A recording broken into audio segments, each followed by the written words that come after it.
live. You're live, says YouTube. So we are here and ready to go. And so welcome everyone. Thanks for joining us. If you are showing up later, that's fine. Watch the entire video. That's why we're here. But my name is Sam. I'm Jessie. This is my wife Jessie, and we are going to just sit and chill and hang out for a while. Talk about whatever you guys want to talk about, and we'll be answering questions from the live here, and we'll be just chilling out, man. We are kind of trying to focus on the community aspect on our channel. Not necessarily, we can't. I can't cover everything that's coming out. I'm just one person, and I'm going to cover all the stuff that I want to cover.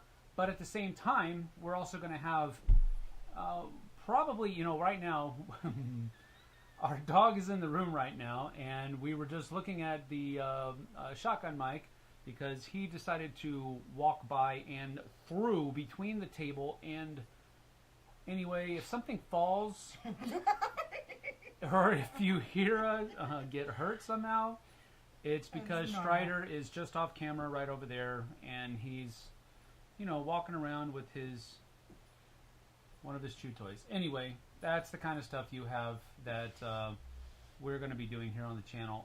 We are pretty, how do I put this? Down to earth is the good way to put it. We're not flashy people. I am. See, maybe you heard the shaky shake that Strider just did. Anyway. We're pretty down to earth. We're not flashy. We're not like everything has got to be prim and proper on these live Q&As. So I think we should do that. Yeah. We should come in formal wear sometime. Hoity and toity. With the pinky up and do a tea. And nope. Let's not do gonna that. do that. Nope. Nobody. You know how long that would take us to prep for? I would be so uncomfortable. It would turn into a burlesque show because I'd be like taking stuff off. I would hate doing that, and we're a family-friendly channel, so we can't do that, and nor would I want to either. So anyway, that's the kind of stuff we're going to be doing here. Hopefully you'll enjoy that, and you'll keep joining us, because we just like to have fun, and we like to have the community aspect on board. Yesterday, JT and I, my buddy that is here in town, we did a live play of Memoir 44. About 2 hours and 15 minutes, and we played 2 games of it because that's how you're supposed to do it. You do kind of a flip-flop, but we also did some get-to-know-him parts of the video, and then we also got his first impressions after the game. So that 2 hours and 15 minutes is not just the game. It's probably about an hour and a half altogether of actual game time. Mm-hmm. And then the other 30 to 45 minutes is just us kind of palling around and chewing the fat. So so there you got that. So what I do want to, hello, welcome, thank you for joining us. We have about 20 people watching us, so that's a good start. Thank you for being here. We appreciate it. I did have a question that was kind of waiting for us from Freddie Dankin. He asks about Hell the Last Saga, and do you know when we will see this game? And I answered him there. I said, hey, Freddie, I don't work for Mythic any longer, so I can't substantively. That's an easier word to type than say. Substantively, I don't even know if that's a word. Right word. I don't think so. Tentatively? No, not tentatively. I meant I cannot speak with any substance to answer his question. That's what I meant to say. Maybe I used the wrong word. You're going to find that a lot too. But I did say that we'll talk about the question. All right. As you may know, Hell the Last Saga was probably the one game from Mythic Games that I was the most excited about. I'm a big Norse mythology, Norse culture fan. I do a lot of that. I like a lot of that. A lot of the games that I have are in that genre. So Hell the Last Saga was like everything I could have possibly ever asked for in a game, and that's why I pushed that game so much.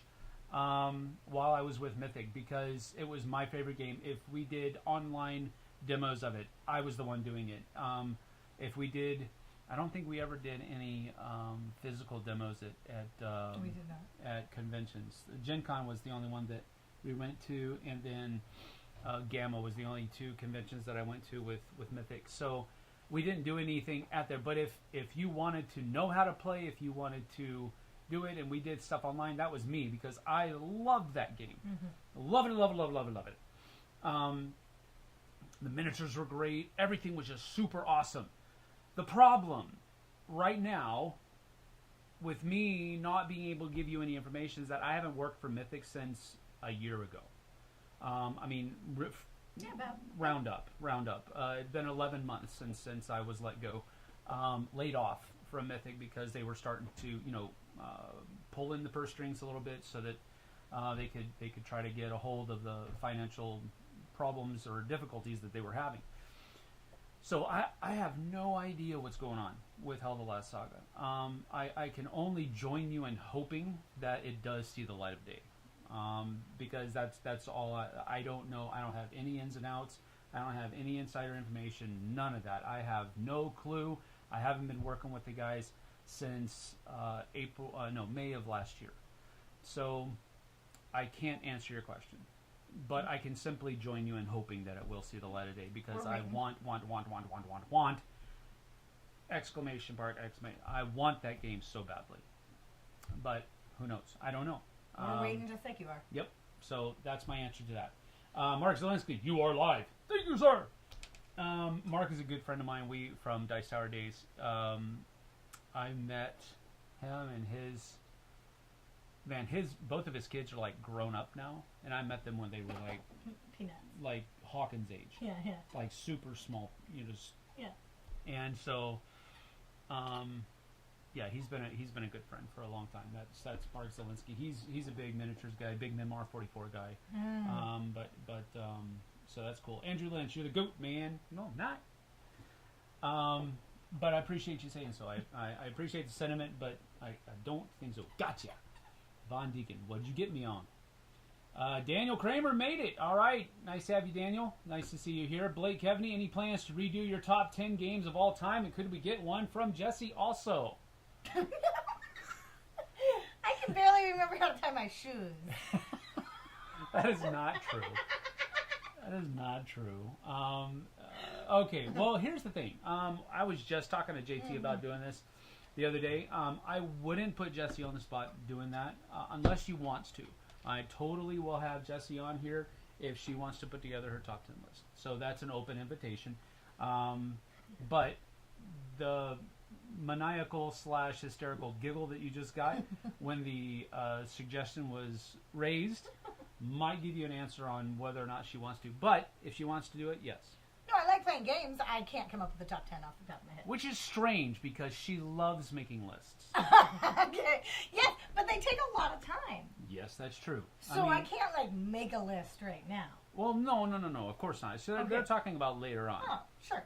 Okay, there you go. There you have it. We have confirmation that will happen at some point in the future. But JT and I were talking about.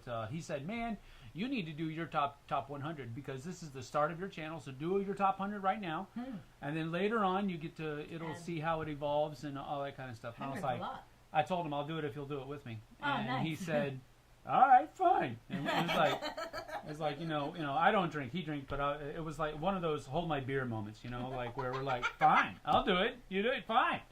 But anyway, that's what's probably going to happen later on. But that's it takes a while to curate a top 100. Even though I have one from like 4 years ago. Could modify it. Yeah, well, see, I don't know how much it would be modified. I'd have to get it out, dust it off, and look at it again and see how it goes. But that's stuff that yes, we will be doing later on. It's just that I gotta get my sea legs about me, if that makes any sense. So before we dive into that, okay, so Andrew Lynch, really miss your perspective from over at the Dice Tower. Thank you, Andrew. I appreciate that. Good morning, gaming with ADHD. Thank you. I can't remember his name. It's the guy that we spoke to at Dice Tower West. Can't remember his name. He'll tell us in just a few moments. I'm sorry. I'm horrible with names. Faces. I wish everybody would just put their face as their avatar, because I was like, oh yeah, I remember that dude, or yeah, I remember her. You know, that kind of stuff. Because names are like gone almost as soon as they go in. Let's see. Mark Zelinsky. We could cover everything coming out, but those days are over. Yeah, so many games coming out now. That is true. Hello, had to pick between 2 live streams. Pikachu, I choose you. Yes, awesome. We won, and we're Pikachu. Yes, I like that. I'm not a big Pokemon fan, but I know who Pikachu is, and Pikachu's cool. Pika Pika. James Cartwright. Hey Sam, I remember your great videos from the Dice Tower. You're looking well. Thank you. I appreciate that, James. Hopefully we'll just continue to do that. Pinkies up is correct. Yes. That's how far we are behind. Sam Jessie, your thoughts on recently extremely successful BattleTech Mercenaries Kickstarter? Welcome back, Sam. Yeah, I do know of that. And the reason I know of that is because Strider, come here. Stop trying to plot your escape, dude. But there's somebody out there. I can hear them walking around. That's the puppy's voice. Yeah, that's the puppy's voice. So I know about the BattleTech Mercenaries Kickstarter, mainly because I saw it running. But the company that I was most recently working for, Monster Fight Club, I believe they are being commissioned for the production of those miniatures. Oh, cool. So that's a cool thing. I don't have any thoughts on them. But I think it's cool that BattleTech is still successful. BattleTech started back in like 93 or something like that, like a long time ago in gaming terms. Not really. But, I mean, 93 is like, nah. I mean, that's older than any of our kids. Yes, that's true. Older than all of our kids. All of our kids, yeah. So I get that. But at the same time, in gaming terms, you know, people still play chess. People still play checkers. And that's from like thousands of years ago. So it's not that old, but in the modern gaming world, I guess it could be considered old, but it's still doing well. And that's the cool thing. I like that. So, ooh, the furnace cut off. Awesome. So we don't have, hopefully the background noise won't be as bad. We have the furnace that's right through a door there. Now I have the door closed, and I have sound panels on the door. And I'm about to put sound panels on the other side of the door as well, because I think that might help as well. But anyway, we're doing what we can for the audio. But that's one of those things where we're going to do the best we can.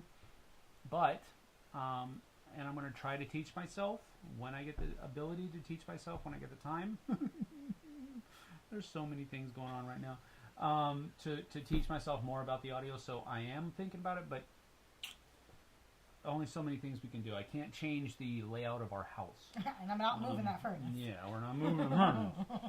So there you go. Chimeric says, love the Memoir 44 playthrough. Thanks for the content. You are welcome. We have a blast playing, doing live plays. One of the cool things about live plays is that there's no editing involved. It's just us, and it's just, you know, whether it's me and Jess, or me and JT, or me and us and the kids, or whatever it's going to be. It's just going to be us. You know, there's no editing going to be involved except for, you know, switching, you know, camera angles and stuff like that. And one of the cool things is I found that I could connect my phone. I could connect my phone to my Wirecast via Bluetooth. So we had my phone set up as the third camera angle there so that we could show cards. Oh. As we played the cards. So that was a cool thing. Cool. You know, I forgot to change back So it was just a couple of times. So it was just them looking at a card and us talking and playing the game, having a good time in the background for a few minutes. And I was like, crap! Kabuki Kid was like, change the angle back. And I was, you know, of course. Right, 10 people back, yeah. Yes. Anyway. Speaking of 10 people back. Yeah, 10 people back. We keep going here. All right, so greetings from Tacoma, Blake Cavney. Blake, come up to Wenatchee and come play. Yeah. I don't know. Man, you just inviting I strangers didn't say to my house. I said come to Wenatchee. Okay. Warsaw, Poland, the Whoopsick. Oh. Warsaw, Poland. Sweet. I love Poland. Brant Sanderson is here. Brant lives up in Connecticut. I know, I mispronounced that on purpose. That's how I remember how to spell Connecticut. Connecticut. It's Connecticut. Yeah, just one T at the end. Connecticut. Connecticut. So anyway, he and his buddies are from Connecticut, coast to coast, is what he said here. So thank you. Good to see you, Brant. He's a great guy too. They run a store. Can't remember the name of the store now. Been there, had a great time. But their store used to be like two parts. They had the actual store part, the modern store, and then across the street they had this bigger building that was like RC stuff and model trains, cool. and they had this huge train thing set up in the background, and it was a really fun visit. We kind of had like a mini convention up there one year. Cool. It was pretty fun. It was a great time. We great guys. Eric C. Hello all. Hello Eric. Good to see you. Jana Heismans. I think that's correct. I love hearing how people met. How did you and Jesse meet? Go ahead. He gives it to me like it's my story. Oh, Aww. and you're hopefully Dog we just covered. No, he didn't. He just was like. Okay, hairball. No, I don't think it's a hairball. We met actually online. Facebook dating. Facebook dating. Of yes. all things. Yes. So I'll tell my side of it, and then I'll let let her tell her side, because hers is much more romantic and all this. But I was like going through. I had been online dating for, I don't know, 6 months or so. I can't remember. Something like that. It was something like 6 months, and I was like sick of it. I was done. I was like, this is weird. It's. I mean, I met some cool people doing it. Don't get me wrong. Met some cool people doing it, but it was just awkward. Oh, did he burp? He didn't throw up. There's nothing there. Yeah, he's got the hiccups now. Anyway, this is a great "How did we meet?" conversation, isn't it? This is Talking a about great dog home. puke in the back. So here, I met some cool people. Don't get me wrong. I'm not casting any shade or anything like that. I didn't meet any weirdos or anything like that. I think you said you did. I did. But I didn't meet any weirdos. But this was like literally, I was like scrolling. No. Okay, what about this one? And look through. Oh, cool. She's not decked out in Seahawks gear. Okay, well that's a positive. All right, last chance. And sent the invite that way, or whatever it was called. I don't know. I was like, hey, I like you, whatever. But it was literally, this is the last one, and there's no Seahawks gear, so that's a positive, because literally everybody, every girl is like, I'm a Seahawks fan, guys, and I'm like, I don't care about the Seahawks. Not one bit do I care about the Seahawks. None. At all. Not at all. I am not a Seahawks fan, so I don't care about the Seahawks. She didn't have any Seahawks gear on. She did have some Seattle Sounders gear on. I'm a soccer fan. So, okay, cool. Boom. Last try. And I meant that. I was like, this is the last one I'm going to give a whirl. And here we are. A couple years later. That's kind of my story, too. Wenatchee men. Any of you Wenatchee men watching, I apologize for what I was about to say, but you guys suck. Sorry. No! Okay, come on. Okay, no. Okay, The ones every on person Facebook on Dating Line in Wenatchee has a picture of them with their hunting gear, or their fishing gear, or their Seahawks gear, or their truck in their profile picture. That's pretty much it. So I was also done. I was done. I was deleting all the apps going, this is stupid. So I was done, and Sam popped up, and I heard a voice in my head that said, stop, this is the person who makes you happy the rest of your life. Well, I can't deny that, so I sent him a message, and he responded, and that was it. No. So Actually, his best pickup line on me was, my tagline was, I'm a jeans and t-shirt girl. I don't wear makeup. I still don't. This is just who I am. And his pickup line to me was, I don't wear makeup either. Yeah, I did say that, didn't I? So that's how we met. We met online. I couldn't be happier. Yeah, me too. It's weird how that kind of works. Not weird, I guess. That's We've not been the married right almost word. 2 years now. Yep. This will be July 24th. Will be our second anniversary, and I was just texting her the other day because I was filling out a thing online for Love Thy Nerd, and I can announce that now. I'm going to Origins with Love Thy Nerd, so I'll be helping out. I believe they said at the Game Found booth. Awesome. I don't even know what I'm going to be demoing yet, so I'm going to be learning that up pretty quick. But I'll be at Origins this year with Love That Nerd, and I'll be helping out at the Game Found booth. That's awesome. So anyway, I was filling out the registration information for Love Thy Nerd, and I had to put in my anniversary date. And I always, because her birthday is June 19th. My birthday is May 15th. Our anniversary is July 24th. And in between those, there's every other family member in our family is in between those. Almost. I think Aiden and Daphne. Yeah, no, I've got... Aiden and Daphne are the only ones. My oldest daughter is a...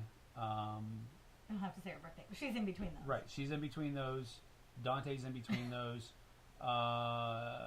Michael is right before that. David's in between those. And no, so there's like Aiden's outside of that, and Daphne's outside of that. Yeah. But everybody else is literally in that in that window as far as birthdays / anniversaries are concerned. So that was pretty neat. Anyway, that's how we met. That's my story. Yep, there you go, Jana. And she is from or maybe he. I'm sorry, Jana is one of those names where it could be a guy or a gal, but they're from Belgium. Cool, Andrew. Can we get your top 100 game list sometime, Sam? Already answered that with the JT. Yep, that's coming. Any plans to start a Patreon? Daniel Kramer, thank you for asking that question. Because I have had, I think, 2, maybe 3 people ask about that in the past week since we've launched. Well, I don't know, it's 2 weeks now because this is our second live. And so, right now, I am not. I am thinking about it. I'm not. I don't have any plans. Let me put it that way to open a Patreon. And one of the reasons why. Is that we currently do not desire to put any financial load on any of our subscribers. Yep. And it's not, and I know that sounds naive because everybody's doing it. Everybody does it. Everybody, whether it's a Kickstarter campaign or if it's a Patreon or whatever. And I know that those are donations, so I'm not literally placing a financial load on you, but that's just not where we're at right now. We're trying to build a community. Yeah, we're trying to build a community, and our ideology is, and maybe it's a naive ideology, and I get it, but it's a goal, it's a dream that we're shooting for, right? Our idea is that if almost like a Field of Dreams, because that came right into my head. If you build it, they will come. And no, that's not what we're doing, because we're not a crazy guy that's cutting down a cornfield. I'm sorry, we're not that crazy. We're not power to that cornfield. Huh? They powered the whole cornfield. They did. They cut down fiber wires for miles. I can't imagine how his wife and all of his friends must have felt. You're literally cutting down money. This is money. Corn is money. To build this whole baseball field, and we're like lights. Putting you in the bin, dude. So we're not there. We're not there. No. But our ideology is we don't want to put any financial load on our supporters. We just want to provide content. We want to provide value to you. And we believe that if we provide value to you, the money will come in. Somewhere. But we don't want to put that financial burden on you guys. We want that to come from other places. And part of that is going to be other ventures that we do that we'll also be providing here free of charge. Kickstarter previews. Those kinds of things. Doing that kind of stuff. Contract work with different publishers. As soon as, we're really close. We're about almost We're almost halfway there to being able to monetize with YouTube. And I know that's not going to bring on a whole lot. But it's going to be something. And we'll get those wheels turning. That's all good. Right now, we're not thinking about opening a Patreon. But it's there. It's in my head. It's there. Maybe we will, but we're never going to make... I hate to use the word never. But at this point, there are no plans. Yeah, there are no plans, and we don't want to charge for any of our content. Nope. We don't want to make exclusive content for Patreon backers or Kickstarter backers or anything like that. That's not our vector for the show. So, thank you for that question, though. That's a good one. Thank you. Colin is here. That's cool. Colin's here. Colin is Mark's son. Oh, nice. And so, the one that was here? No. Not that Mark. No, not that Mark. That's a different Mark. No, but Colin, this Mark Zielinski, the guy you haven't met yet. But that's cool. Is sweet tea still your favorite drink? No, but Arnold Palmer. Arnold Palmer is, and that he followed right up after that. Yes, that is my go-to drink. Unsweet tea with lemonade mixed into it. Unsweet Arnold Palmer, yeah. Night Watch Games. Yeah, Night Watch Games. So, Porik and Brenda, thank you for joining us. Let's see. Top number one game made by Kickstarter by Night Watch Games. Gauntlets of Glory. Easy list. Yep.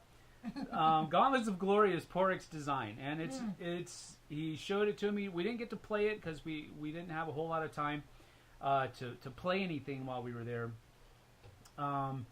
But that is something else. Gauntlets of Glory is something else. Hopefully, once he gets his prototype completely together, he's going to be able to send me a copy of that, and we'll be able to play through it here. It's a really neat design. It's kind of a smash up between a little bit more of an involved Super Fantasy Brawl and a role playing game because it's fantasy themed.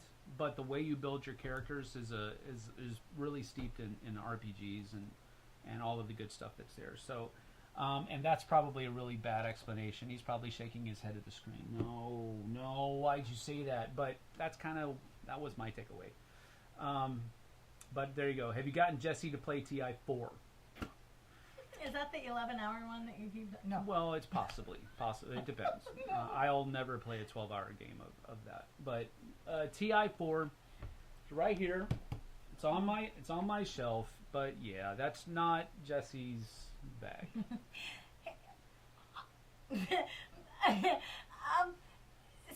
Sam has a higher level of play than I do. Well, I wouldn't say it's higher level. It's just that's not your kind of game. It's not your. There are other games that you can play that are just as difficult as TI4. TI4 is just a sprawling game, and the way you play it takes a long time. But what you're actually doing, you could understand it. It's not hard. There's just a lot of it. That's all it is. And so it's not that it's on a higher level. That's what I'm trying to stray away from. It's just a different level. But yeah, that's probably not going to happen. Just because she won't want to. And I'm not going to make her do something she don't want to do. What do you think of Tide of Iron versus Memoir 44? Personally, I like having more control of my units in Tide of Iron. Andrew, that's a great question. I think I even did a video of this back on Dice Tower a while ago, or maybe I was planning on doing it and never did it. But Memoir 44, I don't have Tide of Iron anymore. I'll put it to you that way. I think Memoir 44 and Tide of Iron do generally the same thing, but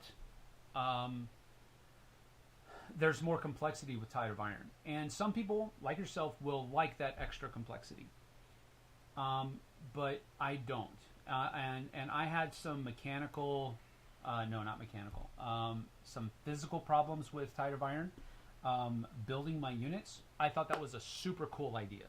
Because that's part of the control that you have over your units is choosing what dudes or what special kinds of units go into each little thing that make up your units. And that was a really cool thing about Tide of Iron that it did.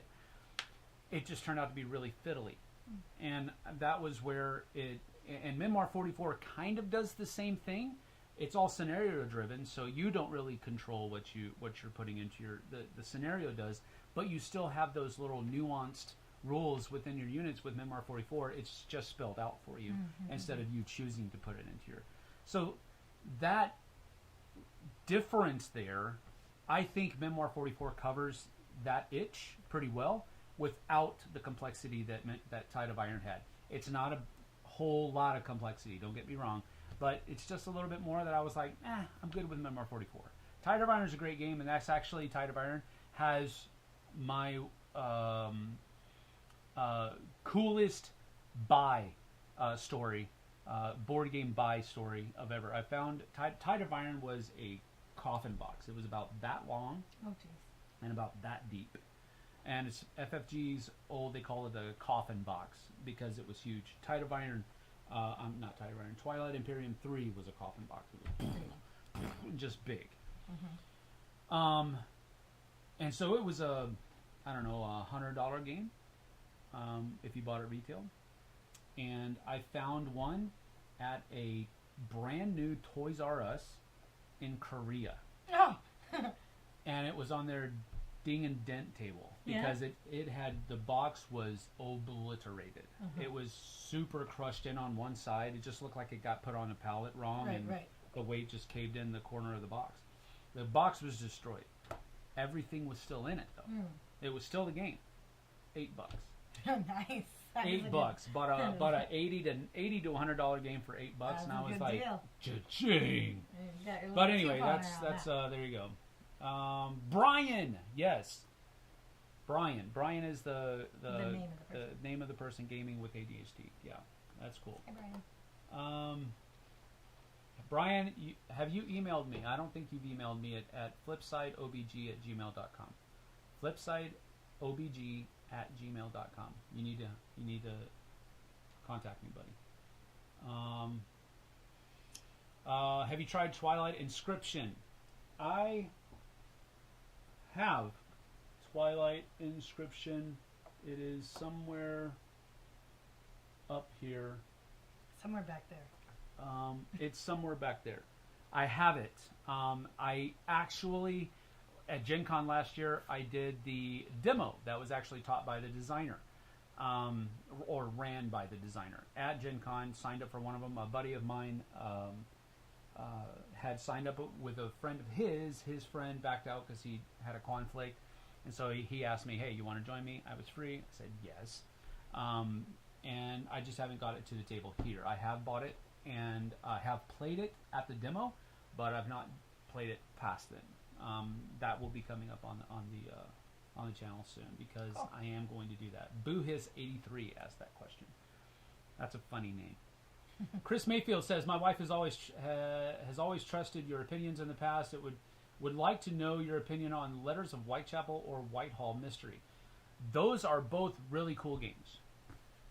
I just shied away from playing them because the last time I was in a group that was really hot on Letters from Whitechapel, it's a Letters from Whitechapel is a Jack the Ripper game where you're trying to catch up with Jack the Ripper as he's conducting his mayhem in the city, but you're trying to catch him. And I think it's a hidden movement. One person plays Jack the Ripper. Was this one of the games that was on the top 10 that you did at Dice Tower West? Didn't they talk about this game? I didn't. I think it was on one of the other ones. Yeah, that's what I meant. One of the other people. Yeah, one of the other people did. Yes, but I think they're really cool games. They're deductive in their mechanism. So and a lot of people that were in the gaming group down there who love to play Whitehall, Letters from Whitechapel, I mean, really went too far. And just, they went down the deductive logic. Well, I mean, yellow legal pad of paper out, making notes, and doing this, and I'm sorry. I just don't enjoy playing a game that way. I know it means I would not make a good detective, but I'm not a detective, so I'm just wanting to play a game and have fun, and that just wasn't. So I don't like to play games that way, but I do enjoy those games. I'll put it that way. I've never played Whitehall, though. I've only played Letters from Whitechapel. Battletech started 96. Okay, sorry. Got my years wrong there. I thought it was 93, but... or, I'm sorry, 86. Monster Fight Club makes single-pack premium figures for Catalyst. Yep, there you go. Can we see the doggo? I don't know. Doggo he's is sleeping. Doggo As soon as is, he's awake, you'll Doggo see him. is resting right now, but yes, we'll have him say hi. In He's just a black. little bit. He's a chocolate lab. That's huge. Yeah, he's 85 pounds and he's 13 months old, so And he's still growing. tall. Yeah. Our store is the Portal. That's right, the Portal. Brant. The hobby store is the Time Machine. Oh, across that's the store. cool. They used to be connected, but now they're not. But that's cool. Good names. Callant. Hello, Sam and Jessie. Hello, good to see you. Ever been to Seattle Kraken game? We have not. And it's super cool that they went. Kraken. So, what I think second round. They went into the second round. they I did. have to say though, second round was against the Dallas Stars. So I was not rooting for the Seattle Kraken during the second.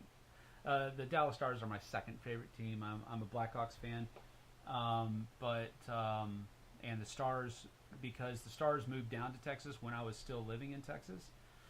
They used to be the Minnesota North Stars, and then they moved down. They were sold, moved down to Dallas. My favorite goalie used to play for the Stars,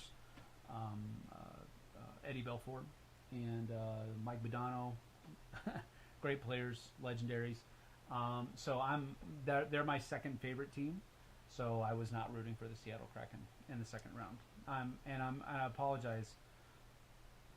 No, I don't. I'm not sorry. I'm glad the Dallas Stars won because now I can have somebody that I can root for. Because the Blackhawks did not make it, not even close. Wow. And last season for Jonathan Toews, man, he's retiring.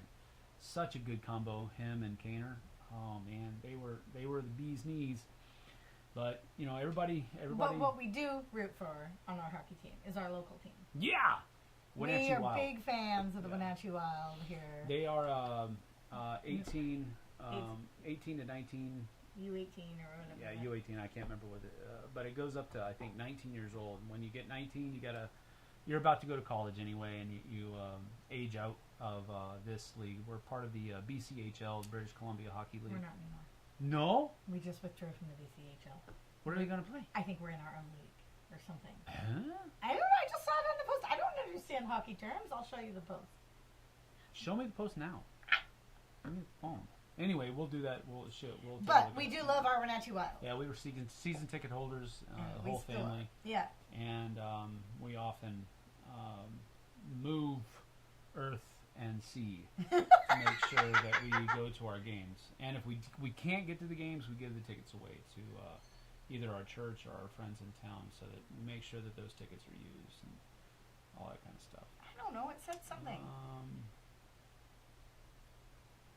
Basshead 417 just played Thunderstone Quest for the first time yesterday. What an awesome game! Yeah, Thunderstone Quest is one of the Thunderstone was a fun game as well, but Thunderstone Quest I think was a little bit more fun. That's a good idea. I don't know. I'll find it, but it's something. Okay. I don't know. Blake Cavaney, don't have money anyway. My mom talked me into buying her Aerosmith tickets for Mother's Day. Oh, you're out of money for the rest of the year. Wow. Aerosmith tickets. You're a good son, though. That's a good cool. son, yeah. That's cool. We were thinking about going to see the M72 tour, Metallica, Yeah. 2 nights, but then I saw the prices of the tickets, and I was like, Maybe No. not. I guess we won't be going to see an M72. Yeah, this year. I think we're not. I guess Metallica is now only for people who are rich or have a lot of disposable income that. All right, drive Tesla. Yes. Edward, the crazy Englishman is here. Set up a tip jar. Set up a tip jar. That I could do that. But again, the puppers just went and lay down on the couch like a good boy. He's chilling out, so that's good. Lewis, afternoon. Hello. Okay, he's backed up. Strider, come here. Strider, come. Come here. Come here. Come here. Come say hi. Come say hi. Come here. Come here. Come say hi. Nope, Up he here. won't. Up here. He won't. Come here. Oh, you're gonna come up. You're gonna come say hi. That's the puppers. That's the puppers. He's an 85-pound softie. Mwah. Isn't you? Yes. I'm a softie puppa. Yeah. That's our chocolate lab. That's our Strider. chocolate lab. It's only like the first fourth of him. Yeah, there's quite a There's bit back 3/4 there, that's back here. Yeah. We love our puppers. Oh, go lay down. All right, Good go boy. ahead. You go, boy. Oh, bonk. Smack. His Ooh. head just hit my chair so hard They're that it made iron my wrought chair chairs. wiggle. That's not cool. Oh, dude. All right, so that's the puppers. Any plans to come to the UK for conventions such as UKGE or AirCon? I would love to come to either of those. I know AirCon's already happened and UKGE is about to happen, so we're too close. Well, Definitely maybe not next in the budget this year, but next year we Maybe next definitely year. want to come back. I have said many times in the past, the UKG is one of my favorite conventions, and I remember when Mark was starting AirCon and how small it was, and it is like it's Really? big now. It's and Where's I know AirCon? AirCon is also in. I don't know exactly what city, but it's also in the UK. So they're both in the UK. But so I don't know about both of them, but I definitely want to hit at least one of them next year. But we'll see how that works out. You know, you can't really go to everything. You just can't. No. Because I mean, I got you know the kids here at home have stuff going on and. The stuff. Yeah, all the stuff. So Colin asks, Jesse, what is your favorite game currently? This is Mark's son, Colin. What is your favorite game? So just throw it out there. Colin, I really like Hogwarts Battle. She said it right. I did. I worked really hard on that one. I really, really love that game. It's hard. It's a deck building game.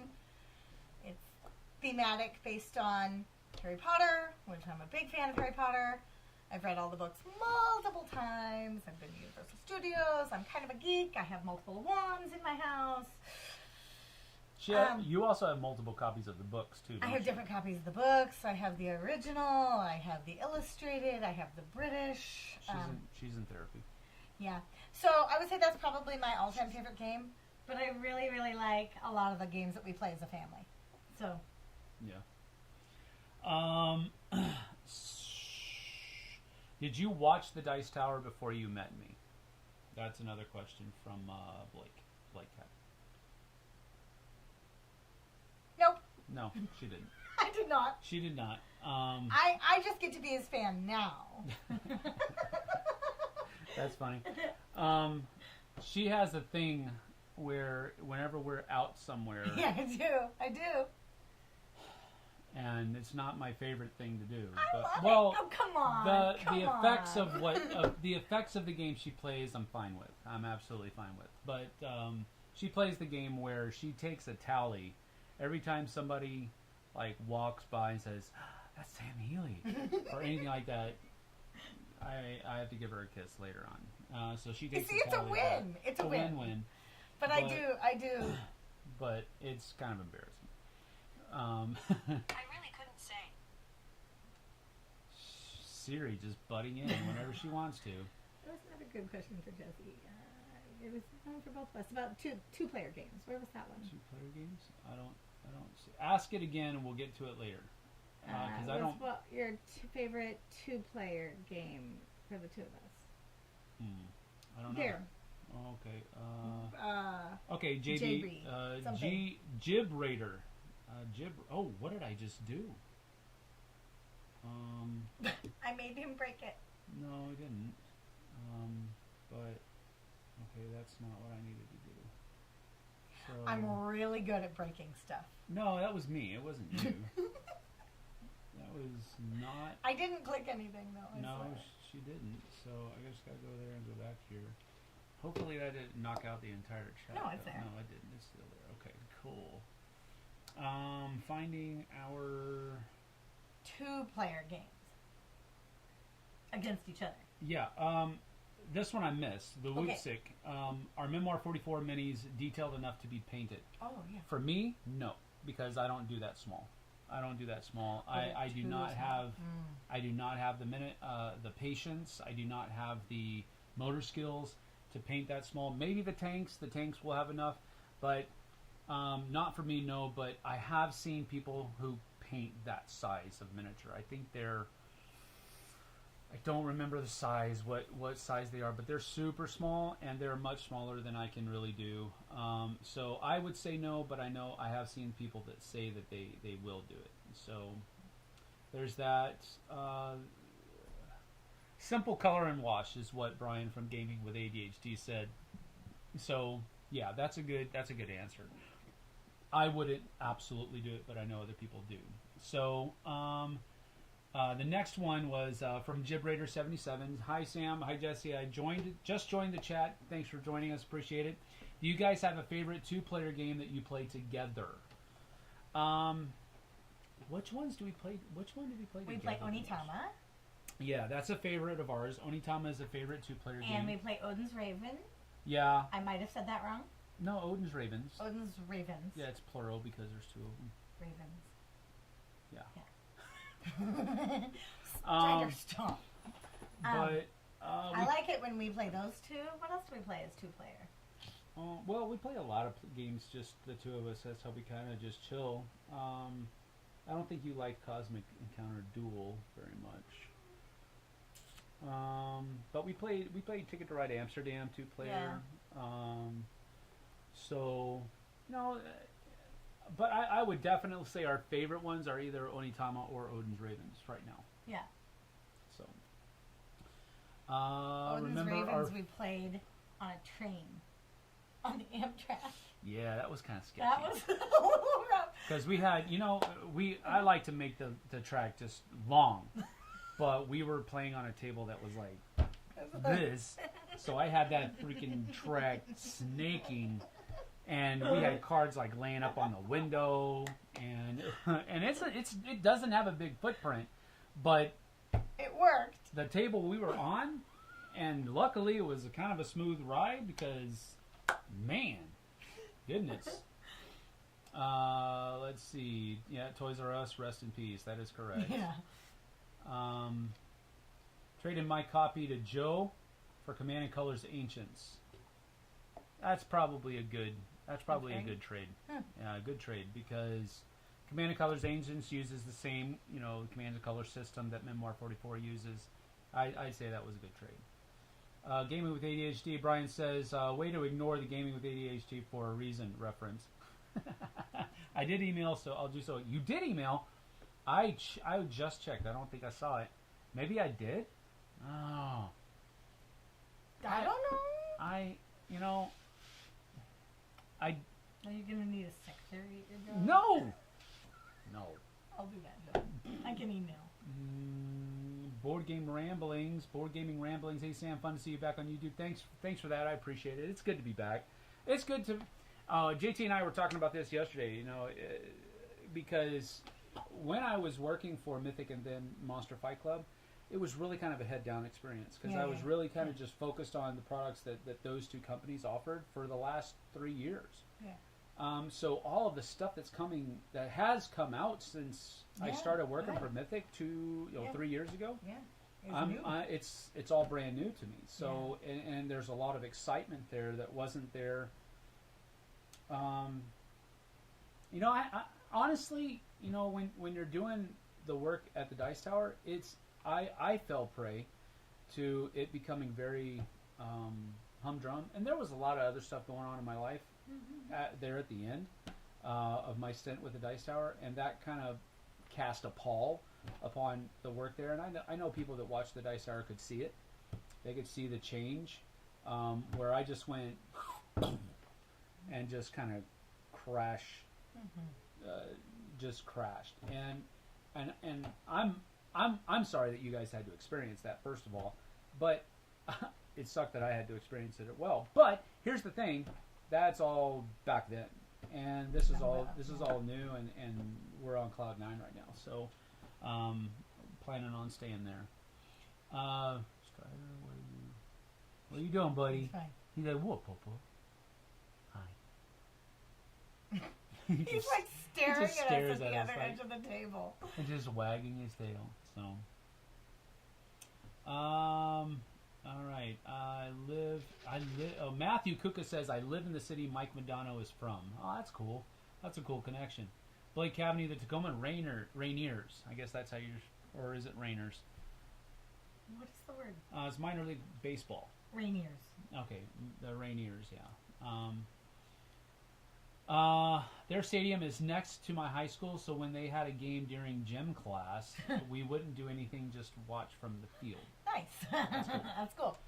Mark Solixi says, awesome. He was responding to the question we asked. Right. Siri is so rude sometimes. You are correct, Blake. Man, she yells at me a lot. Here's a question. Favorite paint for miniatures? I use Army Painters. And that's because he's fine. He's just stiff. He's sniffing the camera. If he knocks the camera over. Yeah, well, if the camera moves, that's why. He is currently nosing and smelling the tripod. Anyway, I use Army Painter. I do use Citadel as well. My problem with Citadel is that they use those pods for their paint that I really struggle with the lids. Getting them to stay open, and I know they're designed to a certain way that you just pop it and they hold themselves, but they don't do that for me, and I don't know why. I think I'm just using it wrong. Maybe I opened it wrong and I break it. I don't know. But Citadel paints are great. Don't get me wrong, I love them, but they're pods. I've tipped them over and spilled paint everywhere.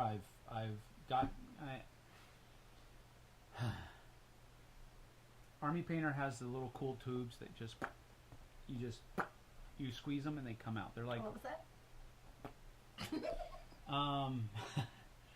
So I really like Army. Now, don't get me wrong. If the tubes get gummed up inside and you try to squeeze too much, you get a lava flow of paint. Apparently, that's happened twice so far.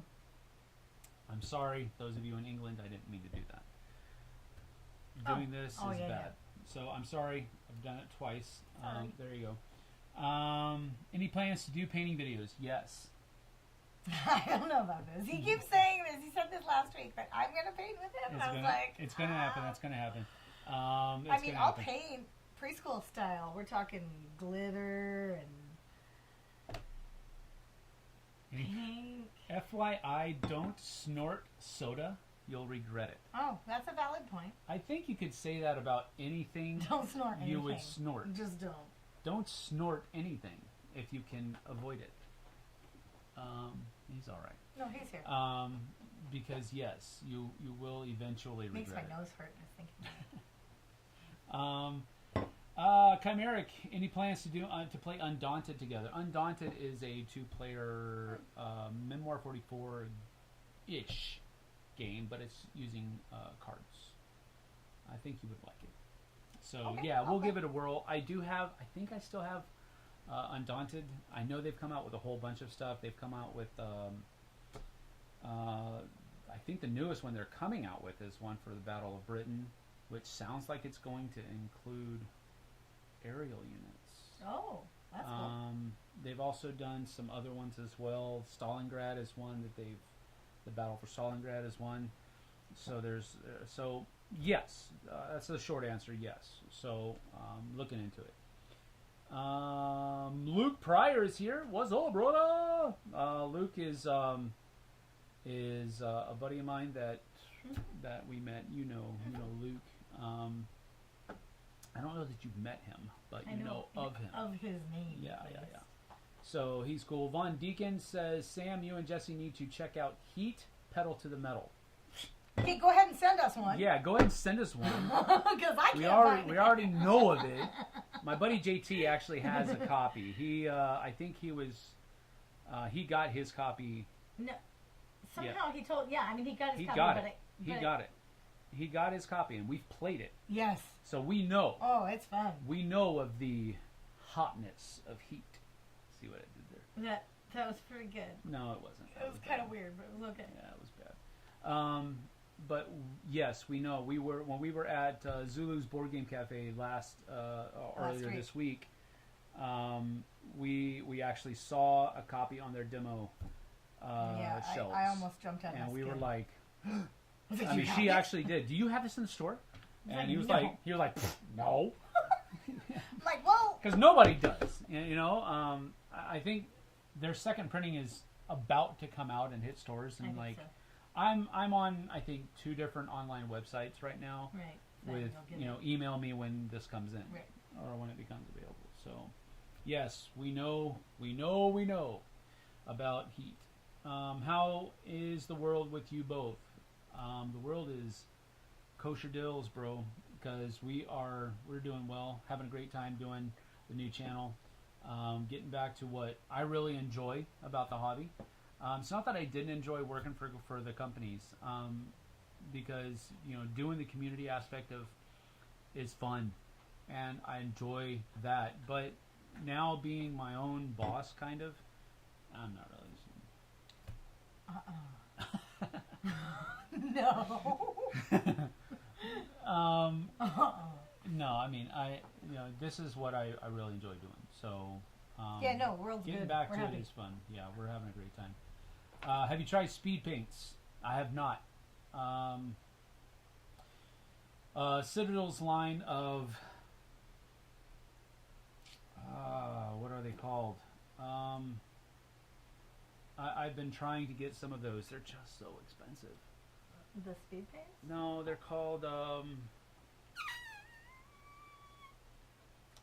They're called.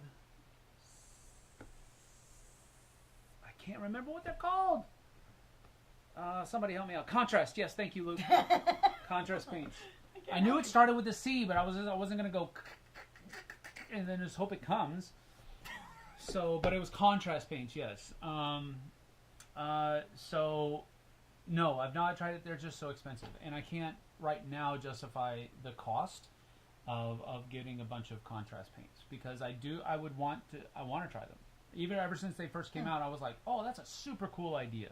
Contrast paints are basically, you usually have to do a light color undercoat, but then the contrast paints are meant to provide highlights and depth in just one coat, so that you don't have to do the inks, you don't have to do washes. And for Monster Fight Club, we did a painting series where we were painting a lot of the Cyberpunk red miniatures that Monster Fight Club had, and he would use contrast paints all the time, and I was like, oh, I want to do that so hard, because he made it look so good. But that's one of the things with contrast paints. I have to try them first before I do them, because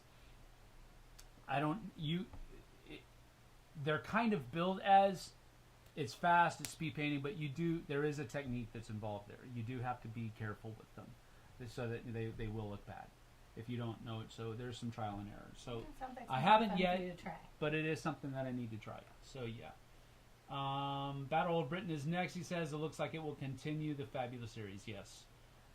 It's back in stock yesterday. Where? All right. Well, we're gonna go. We're probably too late. We're I'm probably like, too where? late. Well, as soon as we get done with this, I'm gonna go check. Period. End of discussion. Jess used to start by painting the Cthulhu big guy, large areas, big brush strokes.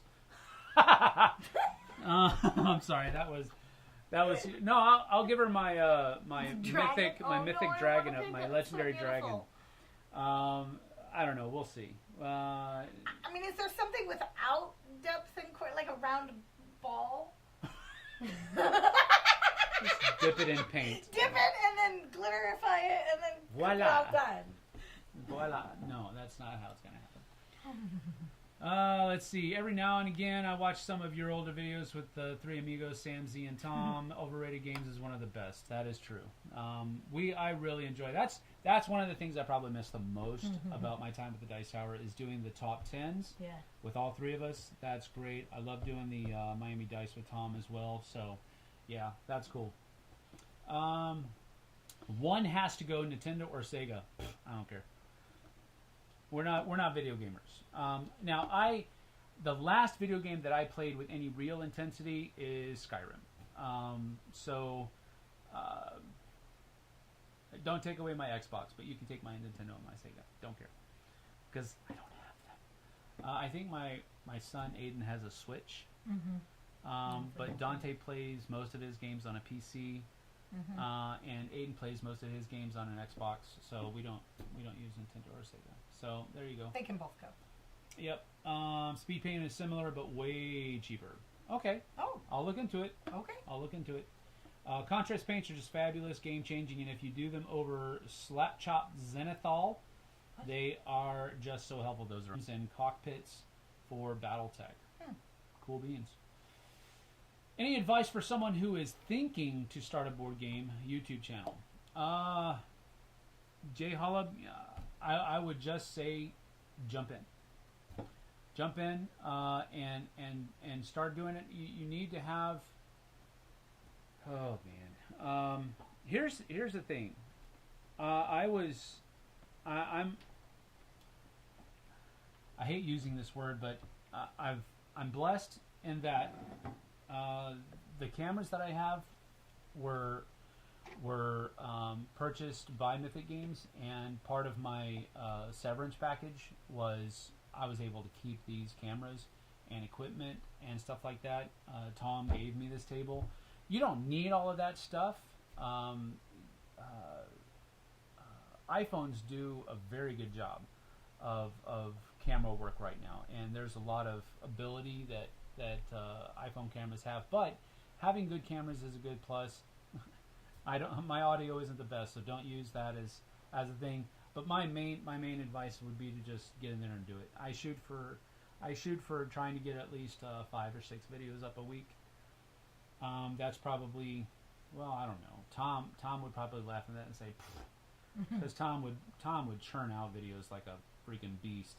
But that's what I used to do with the Dice Tower. 5 videos a week is what our quota was for Z and I. So that's what I'm trying to get back to. But I would just say get in there and do it. Yeah, that would be my one thing is just do the best you can, you know, and get in there and do it.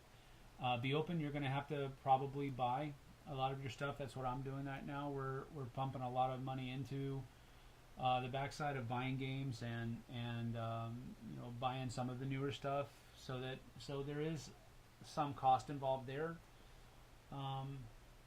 Because honestly, most publishers are going to send their review copies to the channels that have the big subscribers, the already big audience. They're gonna send it to them first because it's just more advantageous for them to do that. Some companies will you know, kind of respect the little guy as well, but that's really what I am right now as far as my channel is concerned. I don't have the viewership that a lot of these bigger channels do, so you know, I'm having to buy a lot of the stuff, but you know, hopefully happily, no, don't get me wrong, we're not like, gotta buy the stuff. We're not doing that, because I mean, it's at the end of the day, this is more cool stuff that we get to have in our library. But yeah, it's going to be a little bit expensive on that way, because you can't expect publishers to just give you stuff right off the bat. You know, that's not, you know, some of the bigger companies might do it because they can afford to. Some of the smaller companies, they have to be a little bit more, you know, hold their review copies closer to the chest and be more decisive about who they send it to. So you're probably going to have to purchase a lot of the stuff that you make content with on the front end, but you know, that is what it is. You're not going to be able to get around that probably. So, but just get out there and do it. Have you had a chance to play Star Wars Legion yet? Love it. Play that most and Rumble Slam. No, I've not. Well, the last time I played Star Wars Legion was at the Dice Tower. I'll put it that way. So I haven't played anything. I haven't played it new, but I have played it. But it's been a while ago. Has Jessie lost a game to Jason Levine? No, not yet. She hasn't been able to play a game with Jason yet. But if she ever does, yes, she probably will. Because Jason just beats people that he's dude can fall asleep when it's not his turn, wake up, do his turn, and still beat you. Dude is just a beast. But we are going to be going to the Dice Tower cruise next year, so maybe I'll have an opportunity. Maybe that will happen then, because yeah, it's a special opportunity to get beat by Jason. So that's something that will happen. Throw Punch Lunch was a fun show. Yes, it is. I am in the infancy stages of asking people to see if they want to contribute to a Throat Punch Lunch-esque kind of variety show for Flipside. So if anybody out there is interested in providing stuff like that, send me an email, flipsideobg@gmail.com, and let me know you're interested in the TPL-esque show, variety show that's I'm looking at. If I can do that, that's something I would gladly, because that's community. That's community. It's not. It would not just be me. I'll have a segment on it, of course. I'll do the intro and the outro and all that kind of stuff. But that's going to be other people that are in the industry, and that's community right there. So that's definitely kind of the stuff that we want to do. Prepare to be ranked podcast. Hey Sam, just want to say you are looking younger and healthy. What's the secret? Having a good wife. That's part of the secret. The other parts of the secret are I had gastric sleeve surgery last year, and I simply obeyed my doctor and my nutritionist. And then the good wife keeps my nose to the grind zone. So that's the secret. So not really a secret. But thank you for saying so. I appreciate it. Do you think the review on older games are still relevant? Here's the thing. There is a big, and there still is, it hasn't changed. It was like this with Dice Tower. When I was with the Dice Tower, not with the Dice Tower, but there's still, there's still a cult in the new out there. And honestly, a lot of the channels, that's all they do. Is new stuff.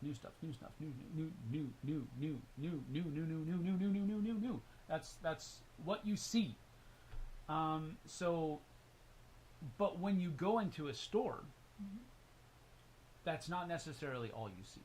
You see a mixture of the old and the new, or at least the still relevant old. There's a lot of old out there that you don't see anymore, and you maybe can't get a hold of anymore. So maybe going back that far isn't that much of a thing. But if you're referencing, for example, it wasn't a review, but we did a live play of Memoir 44 yesterday. Is that relevant? Yeah, I think so, because you can still go out and buy Memoir 44. And it's old enough to where you don't possibly know about it. So if you don't know, there was a guy in the chat yesterday that said, hey, never seen this game before. And me and Kabuki Kid were mainly Kabuki Kid, because she was the one that was manning the chat, my moderator yesterday. And she was basically telling you can go play it on Board Game Arena before you buy it, play it digitally and all that kind of stuff. But you can still go pick up Memoir 44. But that was somebody who had seen it, didn't know a lot about it, didn't know how it played, but still it looked interesting to them because they didn't really know much about it. So in that way, yes, I think doing reviews on older games is relevant, because it might bring to light something that is currently in the dark. I don't know what he's doing, but he's like looking at this. Maybe he needs to go to the potty? Yeah, maybe. So to answer, I hope that answers your question. Yeah, I still think content with older games is going to be relevant. I'm not so sure that all of content right now needs to be on the newer stuff, because that's not all that stores are carrying. So hopefully that makes sense. Again, it's community mindedness. This is not we want to cover everything that's new, because first of all, we're not going to be able to do that. There's just too much of it out there. Are we going to be covering new stuff? Yes, but that's it's going to be curated. I don't mean to overuse that word, because I already used it earlier, but it's the stuff that I want to cover, and it's stuff that I think should be covered. Maybe is a thing as well.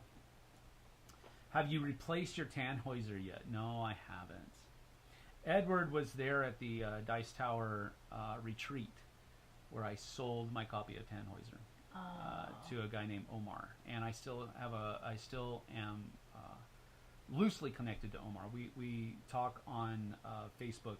What is that called? Facebook chat, whatever that is. Messenger? Every once in a while, yeah, Messenger. Every once in a while, and he still has it, I believe, but he doesn't get it to the table very much anymore. He bought it for me for him, and I believe his son, and I believe his son is grown up or something to that effect. I can't remember exactly what happened, but to answer your question, Ed, no, I have not, and I don't know that I will. I really enjoyed that game though, but to replace everything that I had, it's like my. no more 44, and when you have a whole bunch of things. Yeah, Mark's going to send me a note. Cool. Thanks, Mark. Gaming with H already emailed. Happy to help. Cool beans. All right, super duper. Prepare to be ranked. Has gastric sleeve surgery 2 years ago. I was nervous, but it was the best decision I ever made. Yeah. And unfortunately, well, I don't know. Sometimes insurance would pay for it. Insurance did not pay for mine. I didn't actually have insurance, but still, you're if you follow the rules, you're literally with gastric sleeve surgery adding years to your life. Yep. You're literally adding years to your life. Or rather, you're getting them back. Yeah, that's what we chose to do. Yeah, and we that's chose to focus on health. Yeah. So I wouldn't have been able to do it without her either. So that's just the way it goes. Other than Heat, which games that you have not had a chance to play would you like to get to the table? Well, there's like a stack over there. yes, there are. There's I just did an unboxing of Assassin's Creed this week. I want to get that to the table. Can you go over there and grab the one that's on top of Assassin's Creed? I want to play Illiterati. Yeah, Illiterati is one that she already stuck. I'm stuck. This is my my birthday gift from my stepdaughter Daphne. It is a blanket, but it is the map of Middle really hard Earth. for me to reach. Isn't that pretty cool? That's cool. So she's using it for that one? her. Yeah, this one. This we just bought at Zulu's. And I told JT I purchased it, and he was like, "You," because he was a Kickstarter backer and he hasn't got his copy yet. But, no way. I'm sorry, but this is just the core box. I didn't get any of the other cool stuff that Kickstarter backers were able to purchase. So that assuaged his anger for a little bit. Sorry, but I did promise him that as soon as I unboxed it, we would play it with, because he wants to play it. It's coming. It's coming, but he wants to play it. And we have more over there. So let's see. He may be coming over today. I texted JT and I said, "Hey, just wanted to see if you're going to be able to come over today. Oh, by the way, I unboxed Zombicide, Marvel Zombies," and he's like, "Dang you! You know how to entice me."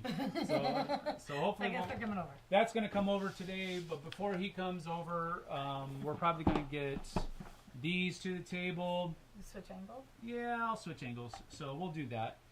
Woohoo! 2 angles. So we'll get fancy pants. We'll get these to the table as well. Actually, already played these yesterday. JT came over for the MMR44 playthrough, and then after that was over, he taught me how to play some of this stuff so that I could, get busy on doing reviews for them. So we're gonna play these today as well. Already played them yesterday. We had Black Panther and Captain Marvel go at it, and I beat JT, but by 1 health. Oh wow! 1 health. That's cool. That was a cool thing. So those can go over. He also yesterday taught me how to play Ragnaroks, which was a really cool game that Jesse is going to enjoy. I'm almost positive. I hate to almost objection, leading the witness. No, I really do think you're going to like this. So that's another one that we're going to play today. We already showed you Zombies. Tiny Towns is one that Cellophane is still on it, but we played this together at Dysara West, and the kids really enjoyed it. We enjoyed it. We actually played, I think, 2 games of it? I think we played 2, and I think the kids and I played 1 before you. Yeah. So we played at least 3 3 games. times altogether. So this is going to be one that's, again, we'll... I don't like advertising. I know. So anyway, this is going to be unboxed, and this is going to probably be one of my reviews here coming up pretty soon too. So there's that. On top of that, Assassin's Creed is on the list that we want to get played. Nightfall from Red Raven. Let's see, what other ones do we have here? Origins. Yeah, Illiterati. We said Illiterati. That's the one that's going to play. Origins from... I can't remember the name of the company. I can't read it either. We're just on blank screen.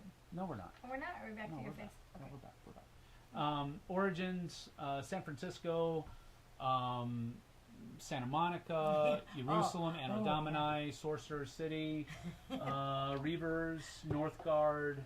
These are all games that are on my absolute going to play as soon as possibly can. Twilight Inscription. Vivid is a cool game. Maybe I could do that, a review of that. That would be a good one. That's one of the heavier ones, though. Gloria Game of Nights. I never reviewed that for the Dice Tower. I talked about it, but I think I showed a video of us playing the demo or something to that effect. One of the travel vlogs that we used to do for the Dice Tower. So that's a cool game. So we have a few. Yeah, that we have to play. Just a few. That we get to play. A smidge. So that's answer to your question, Luke. Also, have you played Aliens, Another Glorious Day in the Court? No, I haven't. So that sounds interesting. I'm going to look that up. I haven't even heard about that. Any Kickstarters being delivered soon that you're eagerly awaiting? Yes. There's actually one right up there, and it's not my copy of it. The designer sent it to me. It's called Deliverance. But I have one of his 10 production copies that they sent in advance. So he sent that to me. I was able to play it already when I was down in San Antonio. He lives just outside of San Antonio, so he met me at Night Watch Games, and we played it. It is a beautiful game. So I'm really looking forward to doing that unboxing, or just maybe it's going to be a modified unboxing where I kind of show it. But that one's coming in. I know that Roy said that Last Light, he just got his copy of Last Light. Awesome. So that's probably right around the corner. What else? Dune, Battle for Arrakis, I think is what it's called, that Simon put out. I can't wait for that to get here. I'm a huge Dune fan, and Simon is just right down my alley production-wise, as far as their quality of miniatures and all that kind of stuff. So I'm really looking forward to that one as well. Those are the ones that I've backed. There's one that's slipping my mind. I can't remember what it is. I don't back a whole lot of Kickstarters. So there's only like 2 or 3 that I've backed here recently that I'm really looking forward to. So we'll see. Let's see. Good Judge is, what are the stores carrying? Yeah, that's true. So that's kind of what I want to cover, games that you'll be able to go pick up. And that's what I've kind of been talking about. One of the questions I asked Andrew when he said, "Hey, you want me to send you this copy?" And I was like, "Well, are you going to make it available? Are people going to be able to go pick it up somewhere, whether it's your website or a store or through a distributor or whatever?" And he said, "Yes, I'm going to be making it available in XYZ." So I was like, "Yes, then send it on." So that's what I want to do. I am planning on doing the previews. I'm open to contract work with web publishers and Kickstarter people that way. But on the back end of things, as far as reviews and stuff like that are concerned, I want to make sure it's going to be available. I don't want to just kind of stroke the ego of those people that backed the game. I want to cover games that you can go and buy, and maybe maybe it'll be an older game, maybe it'll be a newer game. I don't know. Well, we're going to get at that. Gap closer games. Love Tiny Towns. It feels like a roll and write to me. Yeah, it does. It does. let's see. When did you last play TI4? I'm not going to answer that question because it's embarrassing. The last time I played, it's been years. I'm going to say probably. Florida. Yeah, it was when I lived in Florida, and I think it was the last summer I was in Florida. So we're talking 3 years ago. So it's one of those ones that. But I have people here that want to play it. I just got to find the time to do it.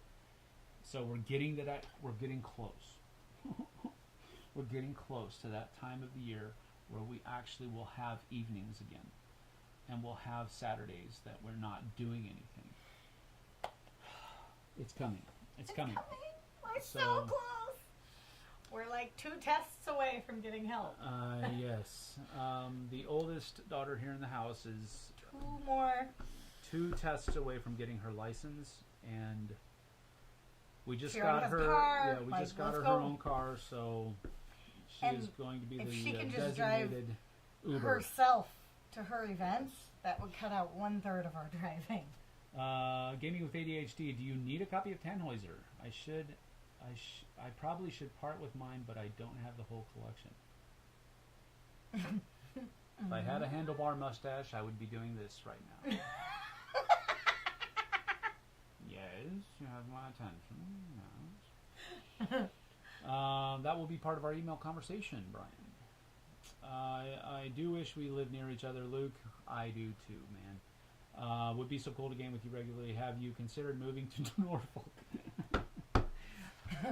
No, but Luke, have you considered moving to Wenatchee? Yeah, I mean, have you considered moving beautiful to here. Wenatchee?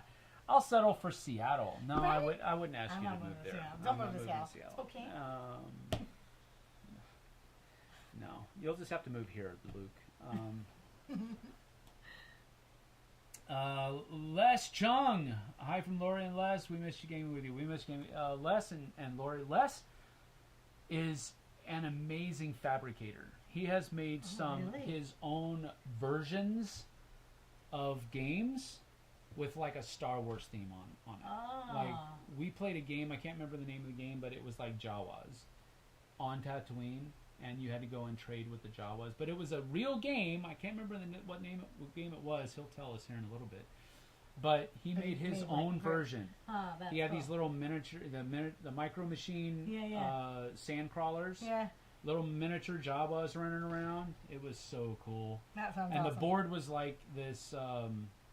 It's not paper mache, but it had that like foam where he had shaved it and molded it to look like. Oh, he's it really was creative. amazing. That's cool. I might still have the pictures of it somewhere. But anyway, I met them at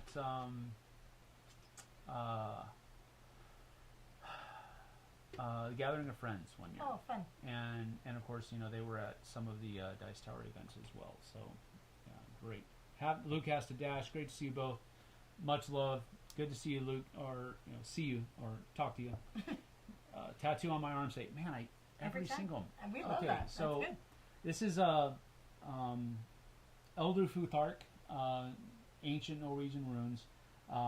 The translation is Icelandic though, because people that I've talked to said that Icelandic is closer to the original ancient Norwegian language. Modern Norwegian is it's been affected by too many other cultures. Veguren, Sandreikuren, Leifid. And that means the way, the truth, and the life. That's what that means. So it's a we take a few of the names of Christ and put it into ancient Norwegian, because the Vikings and the Christians had so much of a battle there, and then you had some Vikings that kind of took on the name of Christ for the wrong reasons. Not all of them, but the ones that get highlighted and kind of use Christianity in a bad light, and then you have Christians that use Christianity in a bad light. And so I just thought that was a cool amalgamation. My original intent was to get it put onto a sword and have these kind of glow, and kind of like they were runes on the blade of the sword, but that just hasn't come to fruition yet. Maybe not. But that's what that means. So, oh yes, Himalaya. Himalaya was the name of the game that he made his own Oh, he modified. Jawas Okay. version of it, or Tatooine is what they called it, because Himalayas was a region, so Right. he named his version of the game Tatooine or something That's fun. like that. So that was pretty cool. So let's see. Yes, Deliverance. Night Watch Games. So thank you for stopping in, Les, Lori. Appreciate it. Miss you too, as well. Like the movie? I don't know what movie we're talking about. I'm sorry, I'm behind on that. If you mean Deliverance, like the movie, no. Deliverance is a Christian themed dungeon crawl is basically what it kind of is. Each of the players take on the role of an angel of heaven, and you're sent to battle against demonic forces that are oppressing a town. Yes. So that's what that is. That's what Deliverance is. It's not like the movie Deliverance. So when you go back to Zulu's, try the poutine. It is amazing. We were actually there too early because the kitchen doesn't actually open until I think he said 3 o'clock or something like that. So but yes, I have heard that the poutine. There were some other pictures that were up on his advertising so TVs good. that were super good. The lambus brownie. Oh yeah, that one. I can't have it, but I was like, I want it because that looked good. Motto to Deliverance: pray more. That is exactly because we got our tails stomped. You and JT played it. No, not well. Yeah, we did some play testing of it, but when I was at Night Watch Games, I was playing with Bubba Stalk Up from Love Thy Nerd and the designer Andrew, and the three of us, and we are rather well versed in the game. We know what we're doing. The designer, the Bubba, who has been kind of along the journey, and me, I've been along the journey. We kind of know what we're doing. We got our butts handed to us, and I think it's because Porik has just heard us talking about it. We were like, we should have prayed more. We just need to pray more. That's pretty much it. Yep. Simon Dune is going to be epic. That is cool. I already answered that one from Luke. Saturday with no plans would be amazing, wouldn't it? Oh, Wouldn't it? does that actually happen? No, parenting problems. So jumped. Let's see. Jumped Tarsier. I don't know what that means, but jumped Tarsier. Tarsier. I don't know. What's your favorite game to play with casual gamers, non-gamers? Huh. That's a good question. Like the party games. Yeah, the party games. Just One hits the table Every time. lot. Just One. Just One is one that hits the table a lot. Jamaica, I think, is another good one because it's a race. So I it's like Jamaica. that's a good one. Let me see. Codenames Pictures. I do not like codenames. And I've never liked codenames. Staring at words on a table, not fun to me.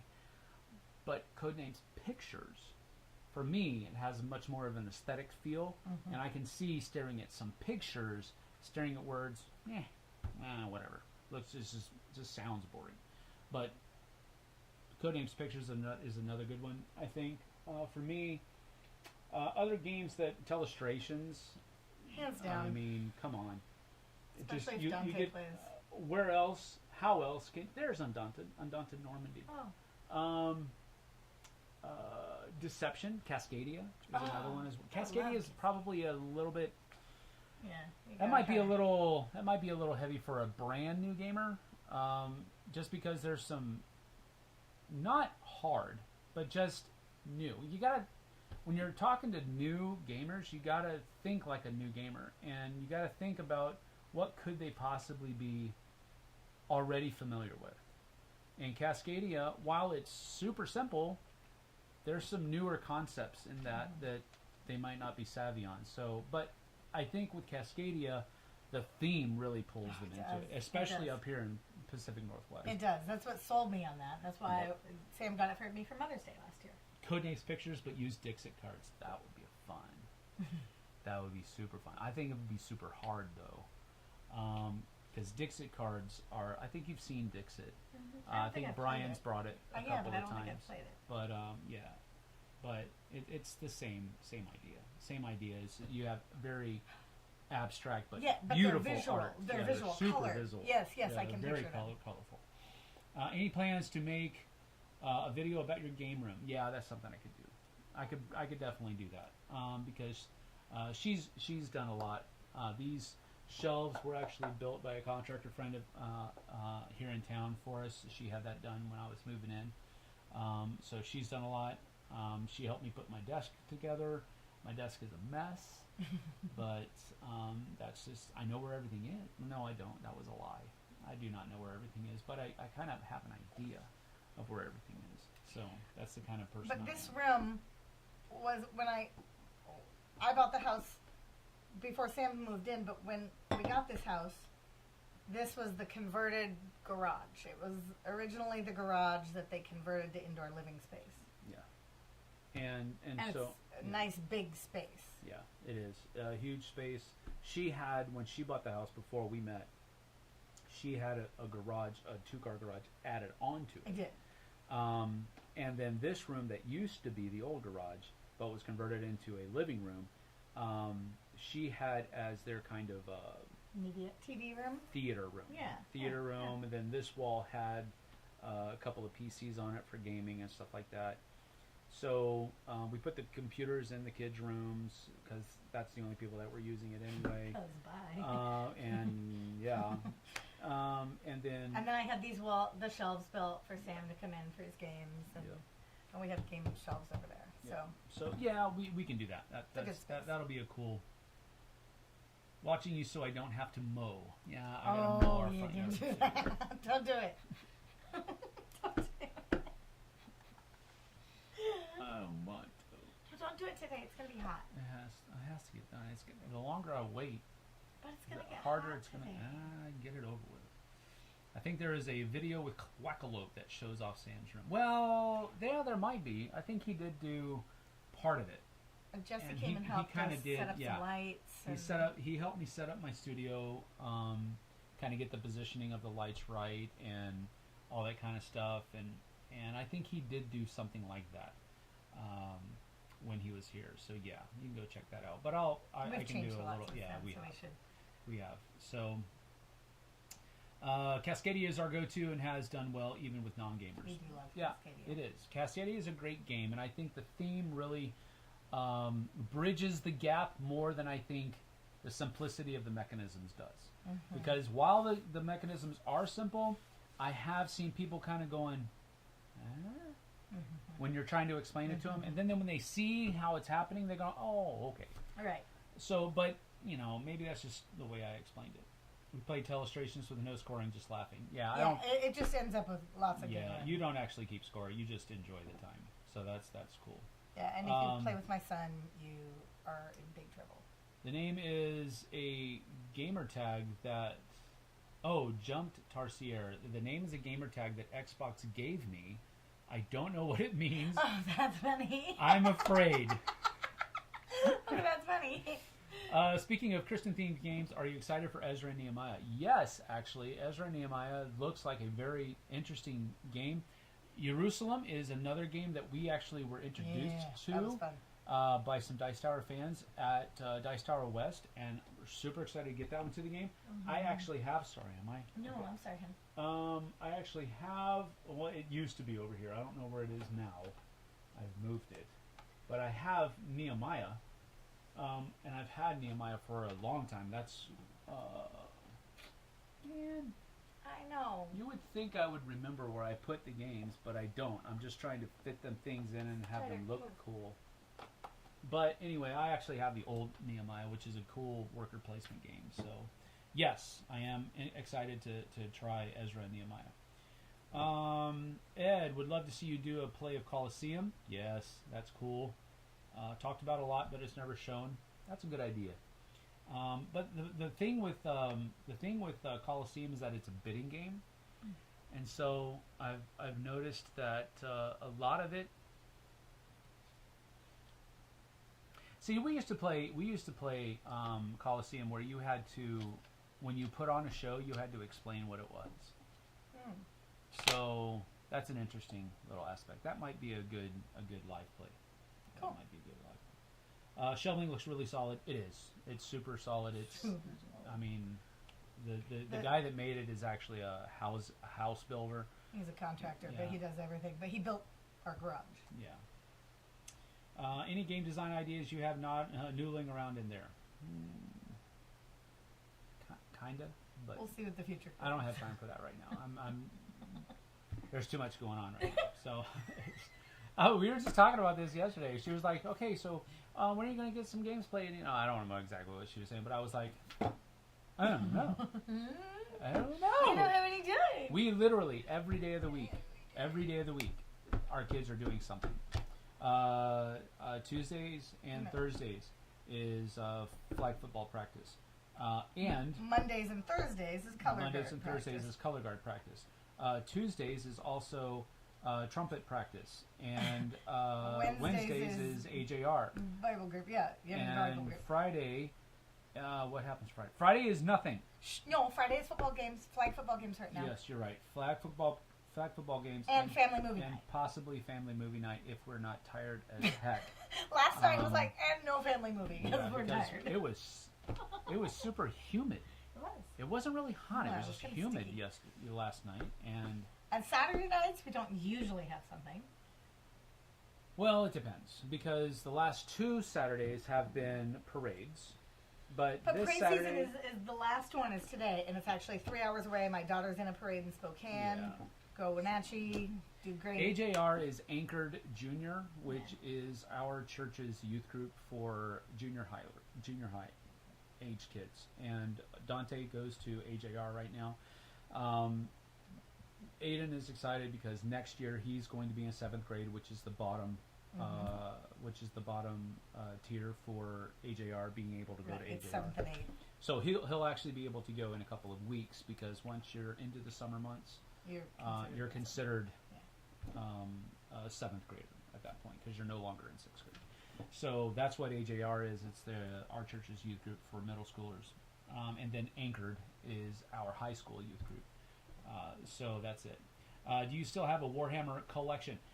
I don't actually have a Warhammer 40K collection, but I do have. Warhammer Quest is behind you. No. I have an entire section up there of Can't see it. Sorry. Space Hulk, Warhammer Quest, Kill Team starter set, Necromunda starter set, Silver Tower, Deathwatch Overkill, Execution Force, the Horus Heresy, Betrayal at Calth, and Burning of Prospero, and then the Gangs of I don't even know how to pronounce that.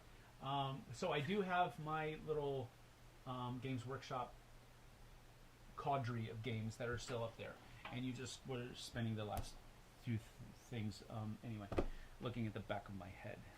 What were you doing behind my back? That's what I want to know. I went See? like this. Look. I went like You're this. just like See? staring at the camera. I went like this. I made the shrug. You're having silent conversation. I'm not having silent conversations. I'm making eye contact with the camera. On top of all of that, I do have a good bit of. Where is it? Would you stop moving your arms? I also have Skyrim, the adventure game that's out there that is going to be made. But here I got this. I can show this. Then he just leaves. I have a whole mess of Warhammer Underworlds. And I have Dire Chasm here. I have Harrow Deep that's going to probably be an unboxing in the near future. I've got a thing that has probably five other sets in that in a little battle chest. So I have that. So maybe I'll highlight that game again and kind of show everything that I have. I don't know. We'll see. Rainwater Game says, so if I'm hearing you right, it sounds like Saturday mornings from 1 a.m. to 5 a.m. Yes. are totally free to play board games. I'll bring the pretzels. You bring the energy drinks. That's about the size of exactly the it. time. Yes. If we could, just Yes, that is exactly. pop the the time. no-dos and chase it with some energy drinks, perfect. No, I don't I think told that you would I be a good asked the idea. coffee shop if I could have one of the energy drinks. You did? I asked Steamers West. I said, "Can I have a Lotus?" Oh, and she said, She no, said, "No, Jesse. Jesse, you may No, not." Jesse, you can't have it. She said, "No, no, you may Board not." games. No. Koss is showing up. Dice Odyssey. Hey, what's up, Koss? Good to see you, buddy. Koss, send me an email. I want you to be part of this TPL-esque variety show if you're interested. Flipside OBG at gmail.com, brother. The Board Games Maelstrom. Hi, Sam. Hello. Good to see you. Let's see. Coliseum would be a great pick. Lots of new game content out there already. Let's put more emphasis on the classics. Ragged Edge 68. I like your way of thinking. And again, we're not going to be focused on just the new stuff. Part of that is not necessarily a conscious choice to try to stay out of the cult of the new. It's more of what's new to me is probably not new to you anymore.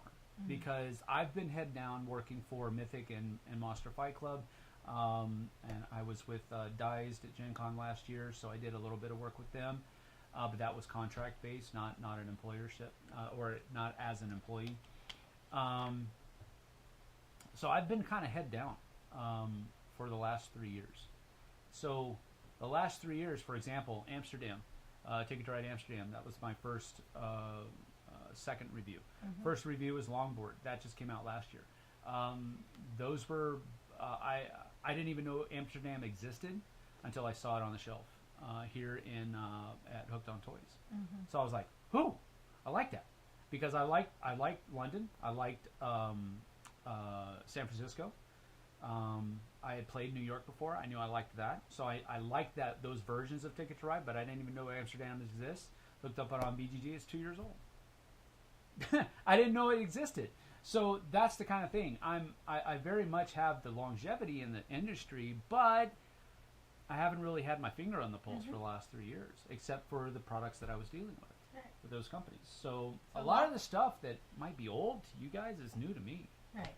So like you can see, there's lots of content coming up. Yeah, absolutely. We got lots to show you. Absolutely. Jump to Tarsier says, I'm a youth worker at a church in London. Sweet. Nice. Cool. Looking for some quick, accessible games for my youth group that aren't Dobble or Uno. I'm thinking of Bang the Dice Game. Yes, that is perfect. Used to use that at my youth group all the time. Yeah, you like they that one. loved it because it was so quick. Yeah. If somebody got knocked out, it was just a few minutes before the next game to start. Yeah. So, yes, I can definitely give 2 thumbs up for that. Sushi Go, not one of my favorites, but it's also a very good one. Any other recommendations for youth groups? Telestrations. Oh boy! Well, you can't really go wrong with Telestrations. That's correct. So get the 12 pack, the big one, the big box Telestrations. Get that one. That would be a great one for youth groups. Man, I haven't been a youth leader in so long. Codenames Pictures is a good one for youth groups because you can have one person that's, and then you have the size of your team can almost be infinite. Detective Club would be a good one. Oh, that was a good one. Detective Club. Now it sounds weird, but Cashing Guns is another good one that went over immensely well with my youth group in Florida. Now I say that on purpose because you are literally pointing guns at people across the table. They're foam guns, so you're not actually shooting anybody, but the theme is actually you're pointing a gun at somebody. Mm-hmm. And they can either stay in and be part of the divvying up of the loot, or they can back out and they're not part of that loot anymore. And if they don't back out and they kind of call you on your bluff and you get shot, well, you only have like 3 wounds or 4 wounds. So it's a really fun game. I don't think I've played this with you yet, but it's a fun game, and it goes over well at youth groups. So that would be one. One of those bluffing games like Sheriff of Nottingham be good for youth group? Yeah, Sheriff from Nottingham is good.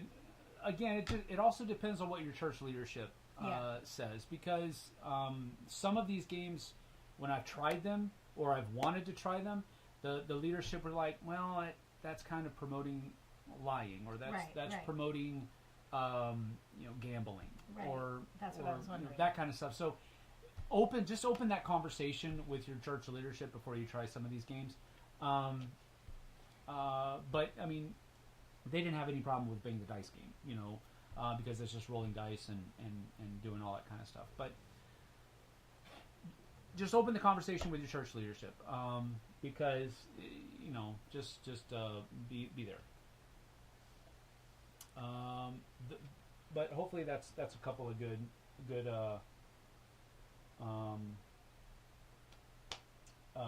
ideas for you. There's Nehemiah. Ooh, Pequeño Nanole. Money doesn't stink. Are you tired? You're tired. No, I am not. My eyes are bugging me. Your eyes are bugging you. Okay. Look, my glasses are filthy. Pequeño Nanole. If you want a game about poop, perfect. I mean, it's like Chef's Kiss perfect. If you want to just like a sophomoric night of humor, Pequeño Nanole. Show it. I don't want it's way stuck in there. Yeah, it's stuck in there. So I have to. Money doesn't stink. That's what the Pequeño Nanole means. I'm probably not pronouncing it correctly, but money doesn't stink. So it's basically a game about you run an outhouse in Rome, back in early Roman Empire days, and so you're trying to get as many people to use your outhouses as possible, and people are just dropping logs, and how many logs they have to drop is how long they occupy your and stall. How much they have to pay too. It is an immensely sophomoric yet incredibly fun game. So there you have it. Just got here out of the loop. What are you talking about? Did you talk about it earlier in the stream? Yes, I did, Cos. Just email me. We'll talk about it. Or text me. You have my phone number, dude. Just call me. Any app versions of board games you recommend? App versions. What does that word mean? App versions. It's like app board app. games that you can play on an app on your phone. I thought it was like Star Realms is one that I have played ad nauseum. So that one is a good one. Other than that, I'm not a huge app playing a board game on an app. Ticket to Ride I've played that a lot on like airplanes and stuff like that. That's another one I would probably recommend. Any of the Days of Wonder ones, if you can get their apps, they do a great job with their apps. But it's not a huge thing that I do. I know Suzanne used to do it a lot. That was like her shtick back in the day with. I don't know if she still has that focus, but check out some of Suzanne's work. She used to do that a lot, and she would be the best person. I know she works with Restoration Games now as their kind of like marketing director, so maybe you can get in touch with her that way and ask her that question. She would be a much better person to answer.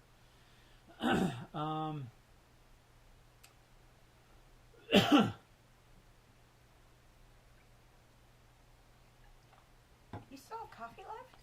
Yes, because I don't guzzle it. I enjoy it. I enjoyed mine too.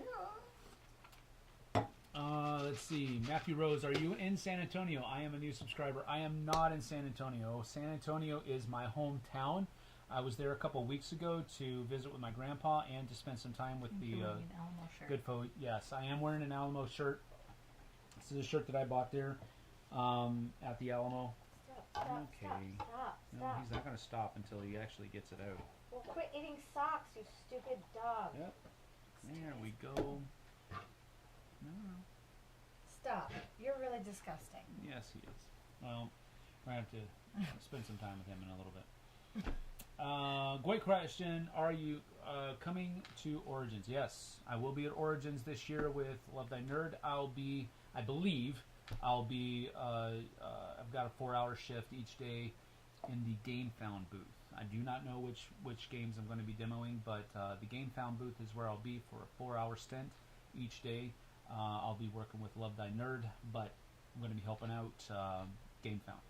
So yes, so we'll be at Origins this year. So hopefully see you there. Cashing Guns is fun, Mark says. Yes, it is. Pequeno Nanole, my wife from Italy, could translate any language in it. That's probably true. Luis Loza, Sam, I know you like so much Blood Rage. How do you feel Kemet? Greetings from Chile. Hello. Cool. Kemet is also a very fun game. Very fun game. I don't own it, but I really enjoyed playing it back when we had it in the Dice Tower library, and really enjoyed it. Very much so. Matago does a great job with that game. I'm not as familiar with some of their other titles, but Matago did a great job with Kemet. It's a great game. So I do enjoy both of them. I think I like Blood Rage better, don't get me wrong, but Kemet is also a very good game. Stone Age is an amazing app on iOS. Never played Stone Age on apps, so thank you, Koss, for plugging that. Great recommendations. Thank you. The youth of Duke Street, Richmond, is indebted to you. Thanks, man. I appreciate that. See you at Origins. Yes, Board Game Maelstrom, please come and say hi. Anybody that's going to be at Origins, please come and say hi. Please, please, please. Mark says he'll stop by. Good, good, good. Great to see you back on YouTube, man. Thank you. Thank you, Kaylin. I appreciate that. 1:20. So we're going to probably close this out because 2 hours, again, I am amazed. I'm thankful. Does it feel like we've been sitting here for 2 hours? Absolutely not. Having a 2-hour conversation with you guys is awesome. I'm just going to be playing with you on that. And if you look at the number of views that the other one's gotten, awesome. We're over 1,000 views for a 2-hour live Q&A. Thank you. Can't thank you guys enough. It's awesome. You guys are awesome. So I mean, Sam talks and I giggle. Kind of our thing. You can talk too. I do. Yeah, I know. I do. You have to ask me a question and then I'll answer. Will you be at Gen Con? I don't think so. No, we have family weekend that week. That face is what you see when you're explaining rules to her. Oh, I do make that face.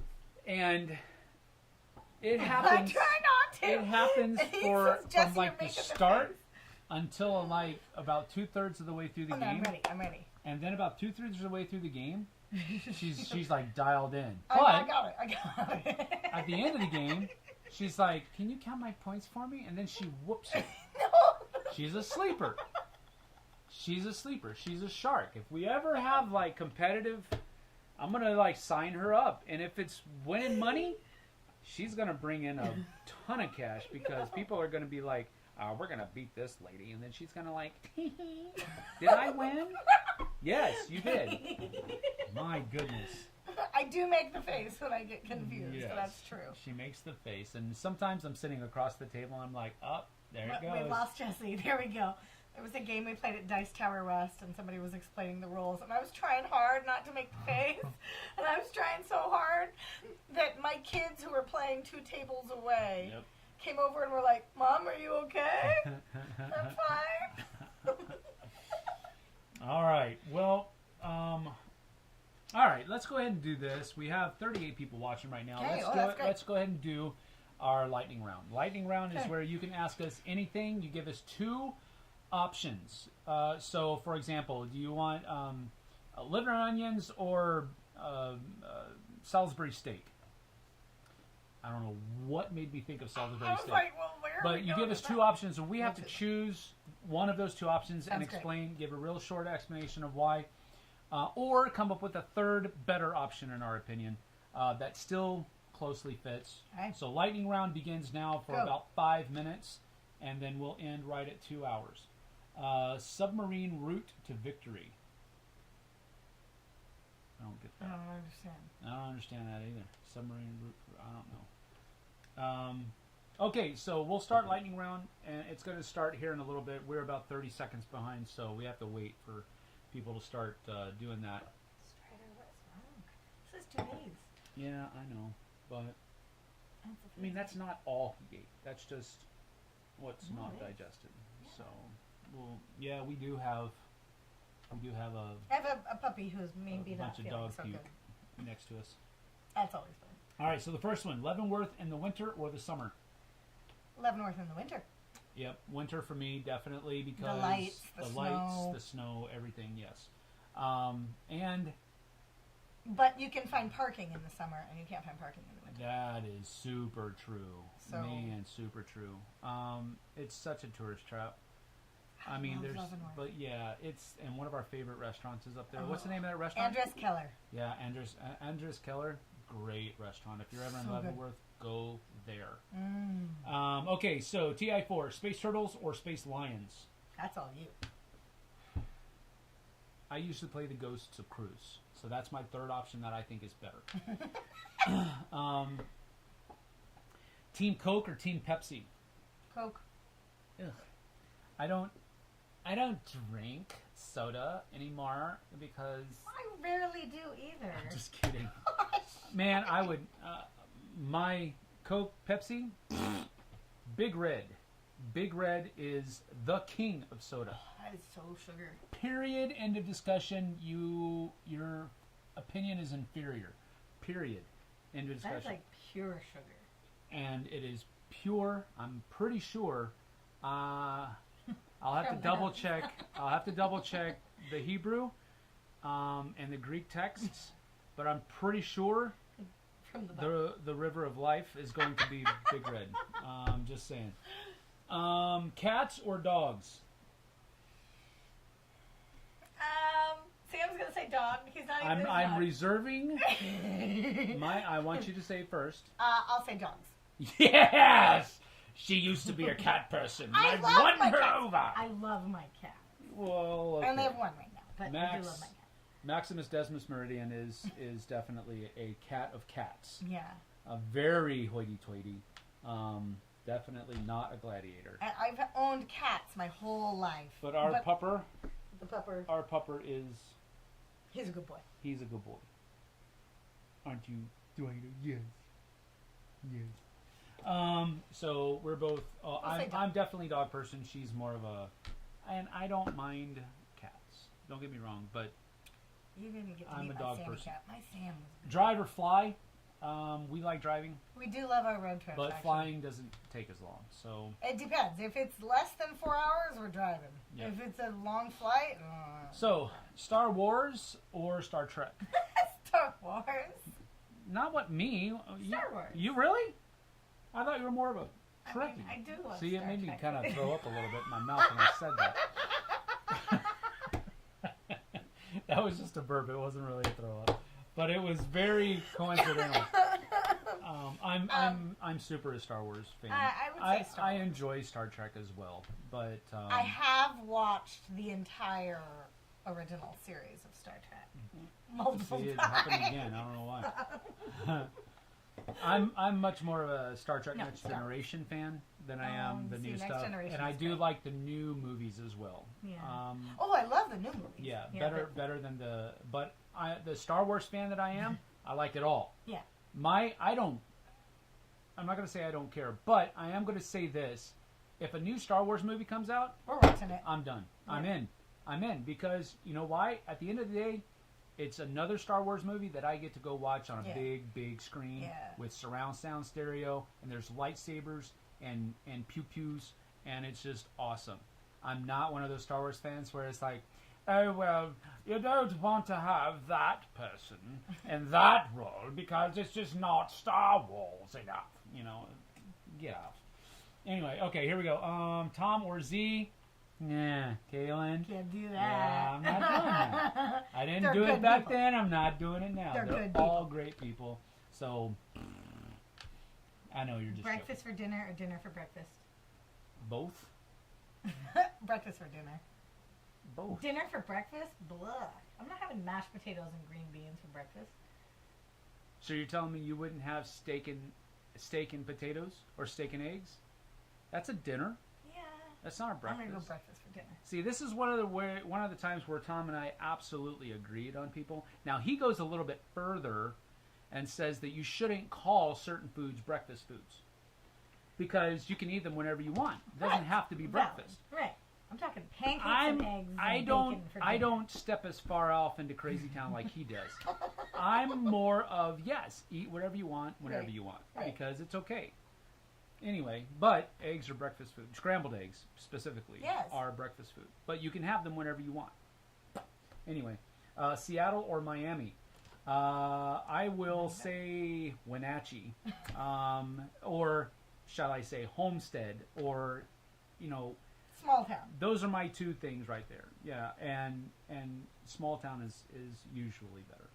Not always, but usually. Like whenever I need to go to whenever I need a new part for my computer or something like that, I would really love to have. I wish we had something else. What is it called? Anything. The Best store. Buy. Best Buy. Yeah, we'd love to have a Best Buy. No Best Buy. And we have and Target? sometimes when you walk around into places like this, hey, do you have this thing? Huh? Yeah, so we order a lot of things on Amazon. You know you live, right, man? Like, we live in Wenatchee, dude. We can't get some things here. Florida or Washington? Well, I mean, I miss the people in Florida. I do not miss the weather. I do not miss hurricanes, and I do not miss it being 60, 70 degrees in the winter at all. But my family is here. My wife is here, so I like being in Washington. So Washington is our pick there. Travel by plane, train, or automobile. We've done all three of those. We have done all three of them. Let me tell you about taking a shower on a train. On an Amtrak. Let's be specific. We have 0 stars out of 5. Would not recommend, especially when that train is 40 around the freaking corner and you have to brace yourself from slipping and falling. 0 out of 5 stars. There are do not handles recommend. in the shower for a reason. But you There can't be showering. should not be handles in the shower. But you can't be showering when you're hanging out in the shower. And that is correct. I loved the train. Live or die. Always. Of course, live. Oh, of course, live. I am listening and sleeving. Sleeves or not? It depends on the game. Oh, Card sleeves. Got it. It depends on the game. If you're going to be handling the cards frequently, then yeah, put sleeves on them. That helps them. But again, it's more of a practical decision for me. It's not I must sleeve every game that I have. I definitely don't want to do that. But if it's a game where we're all handling the cards a lot and there's going to be oil and then yeah, you put sleeves on that. Unpainted miniatures or standees. Again, it depends on the game.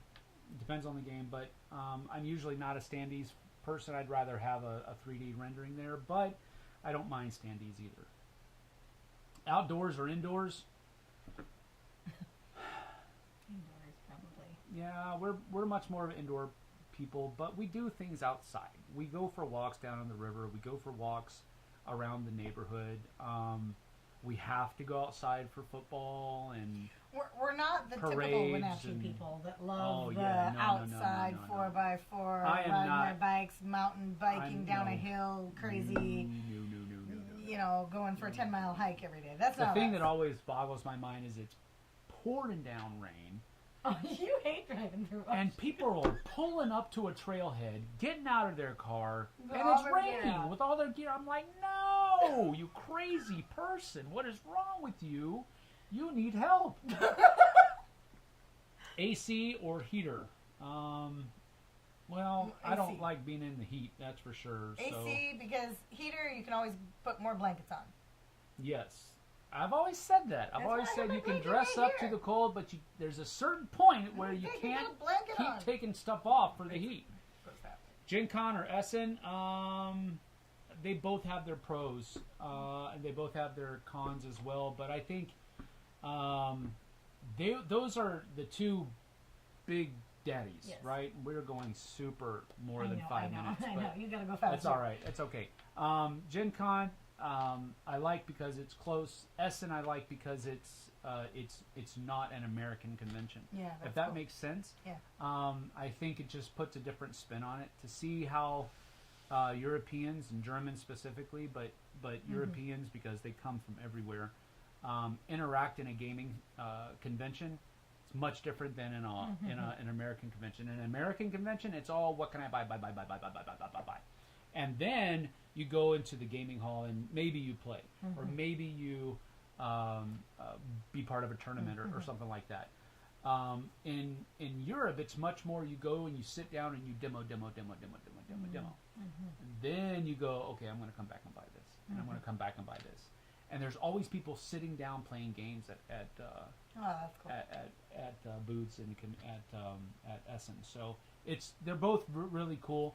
I'm more of I like the smaller big conventions, if that makes sense. So I'm much more of a UKGE, Aircon. I've never been to Aircon, but that just falls into that category. Haven't been to Origins in a while, so I can't really say whether or not I'm looking forward to going back this year. That's for sure. But I haven't been to Origins in a while. PAX Unplugged is a smaller, but has that big convention feel to it. So those are more my jam than the big dogs of Gen Con and Essen. But I still enjoy those for what it's worth. Summer or winter, I'm much more of a winter person. I'm a Washingtonian. I can go either way. We have beautiful summers, but they're warm. But we have beautiful winters, but they're cold. So. Everything is beautiful out here. The nature aspect of living in Washington State, beautiful. Pacific Northwest, really, it's just beautiful up here. But I'm much more of a winter person. I like being able to not sweat everywhere. And it does get hot up here, don't get me wrong. I'm from Texas. I've lived in Florida, so it's a different kind of heat. I know it's a joke, but there is a difference between a dry heat and a humid heat. There's just, in a humid heat, you sweat in places that you didn't know you had. In a dry heat, it's hot.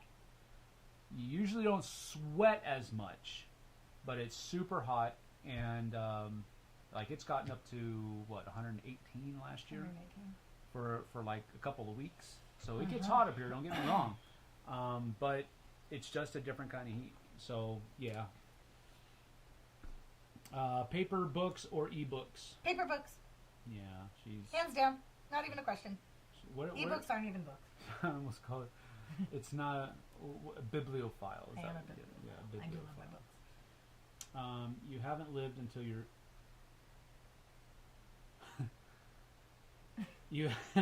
Rainwater Games says, you haven't lived until you've peed in a moving motorhome going over the mountain pass.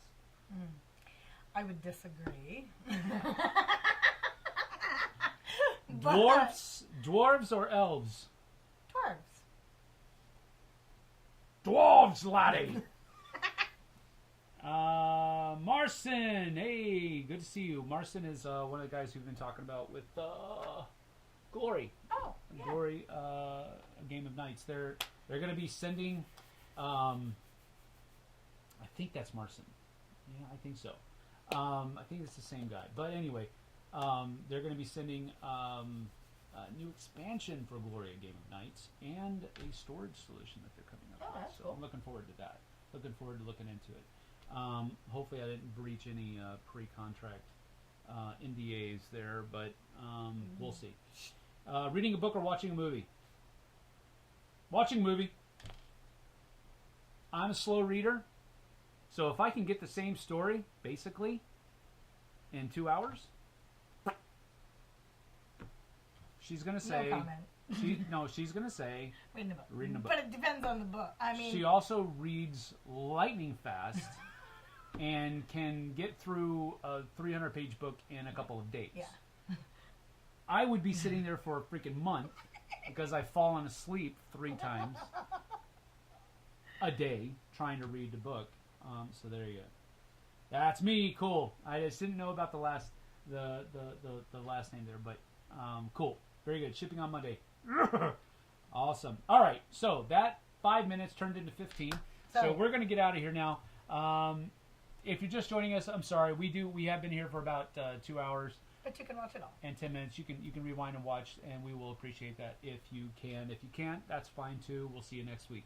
We're going to get out of here, though. Thank you for joining us. We certainly appreciate it, and we sincerely mean that. Thank we you. know you're taking time out of your schedule to spend time with us, and that's what we appreciate. So we're going to get on out of here. Best Mafia game you've played. I'm going to go with, right now, it's recently in my mind, Scarface 1920. Scarface 1920 is one that JT taught us how to play a couple weeks ago, and we had a blast. It was a really fun time, so check that out if you can. Have a great day, and we will see you guys and gals on the flip side. Bye. Take care.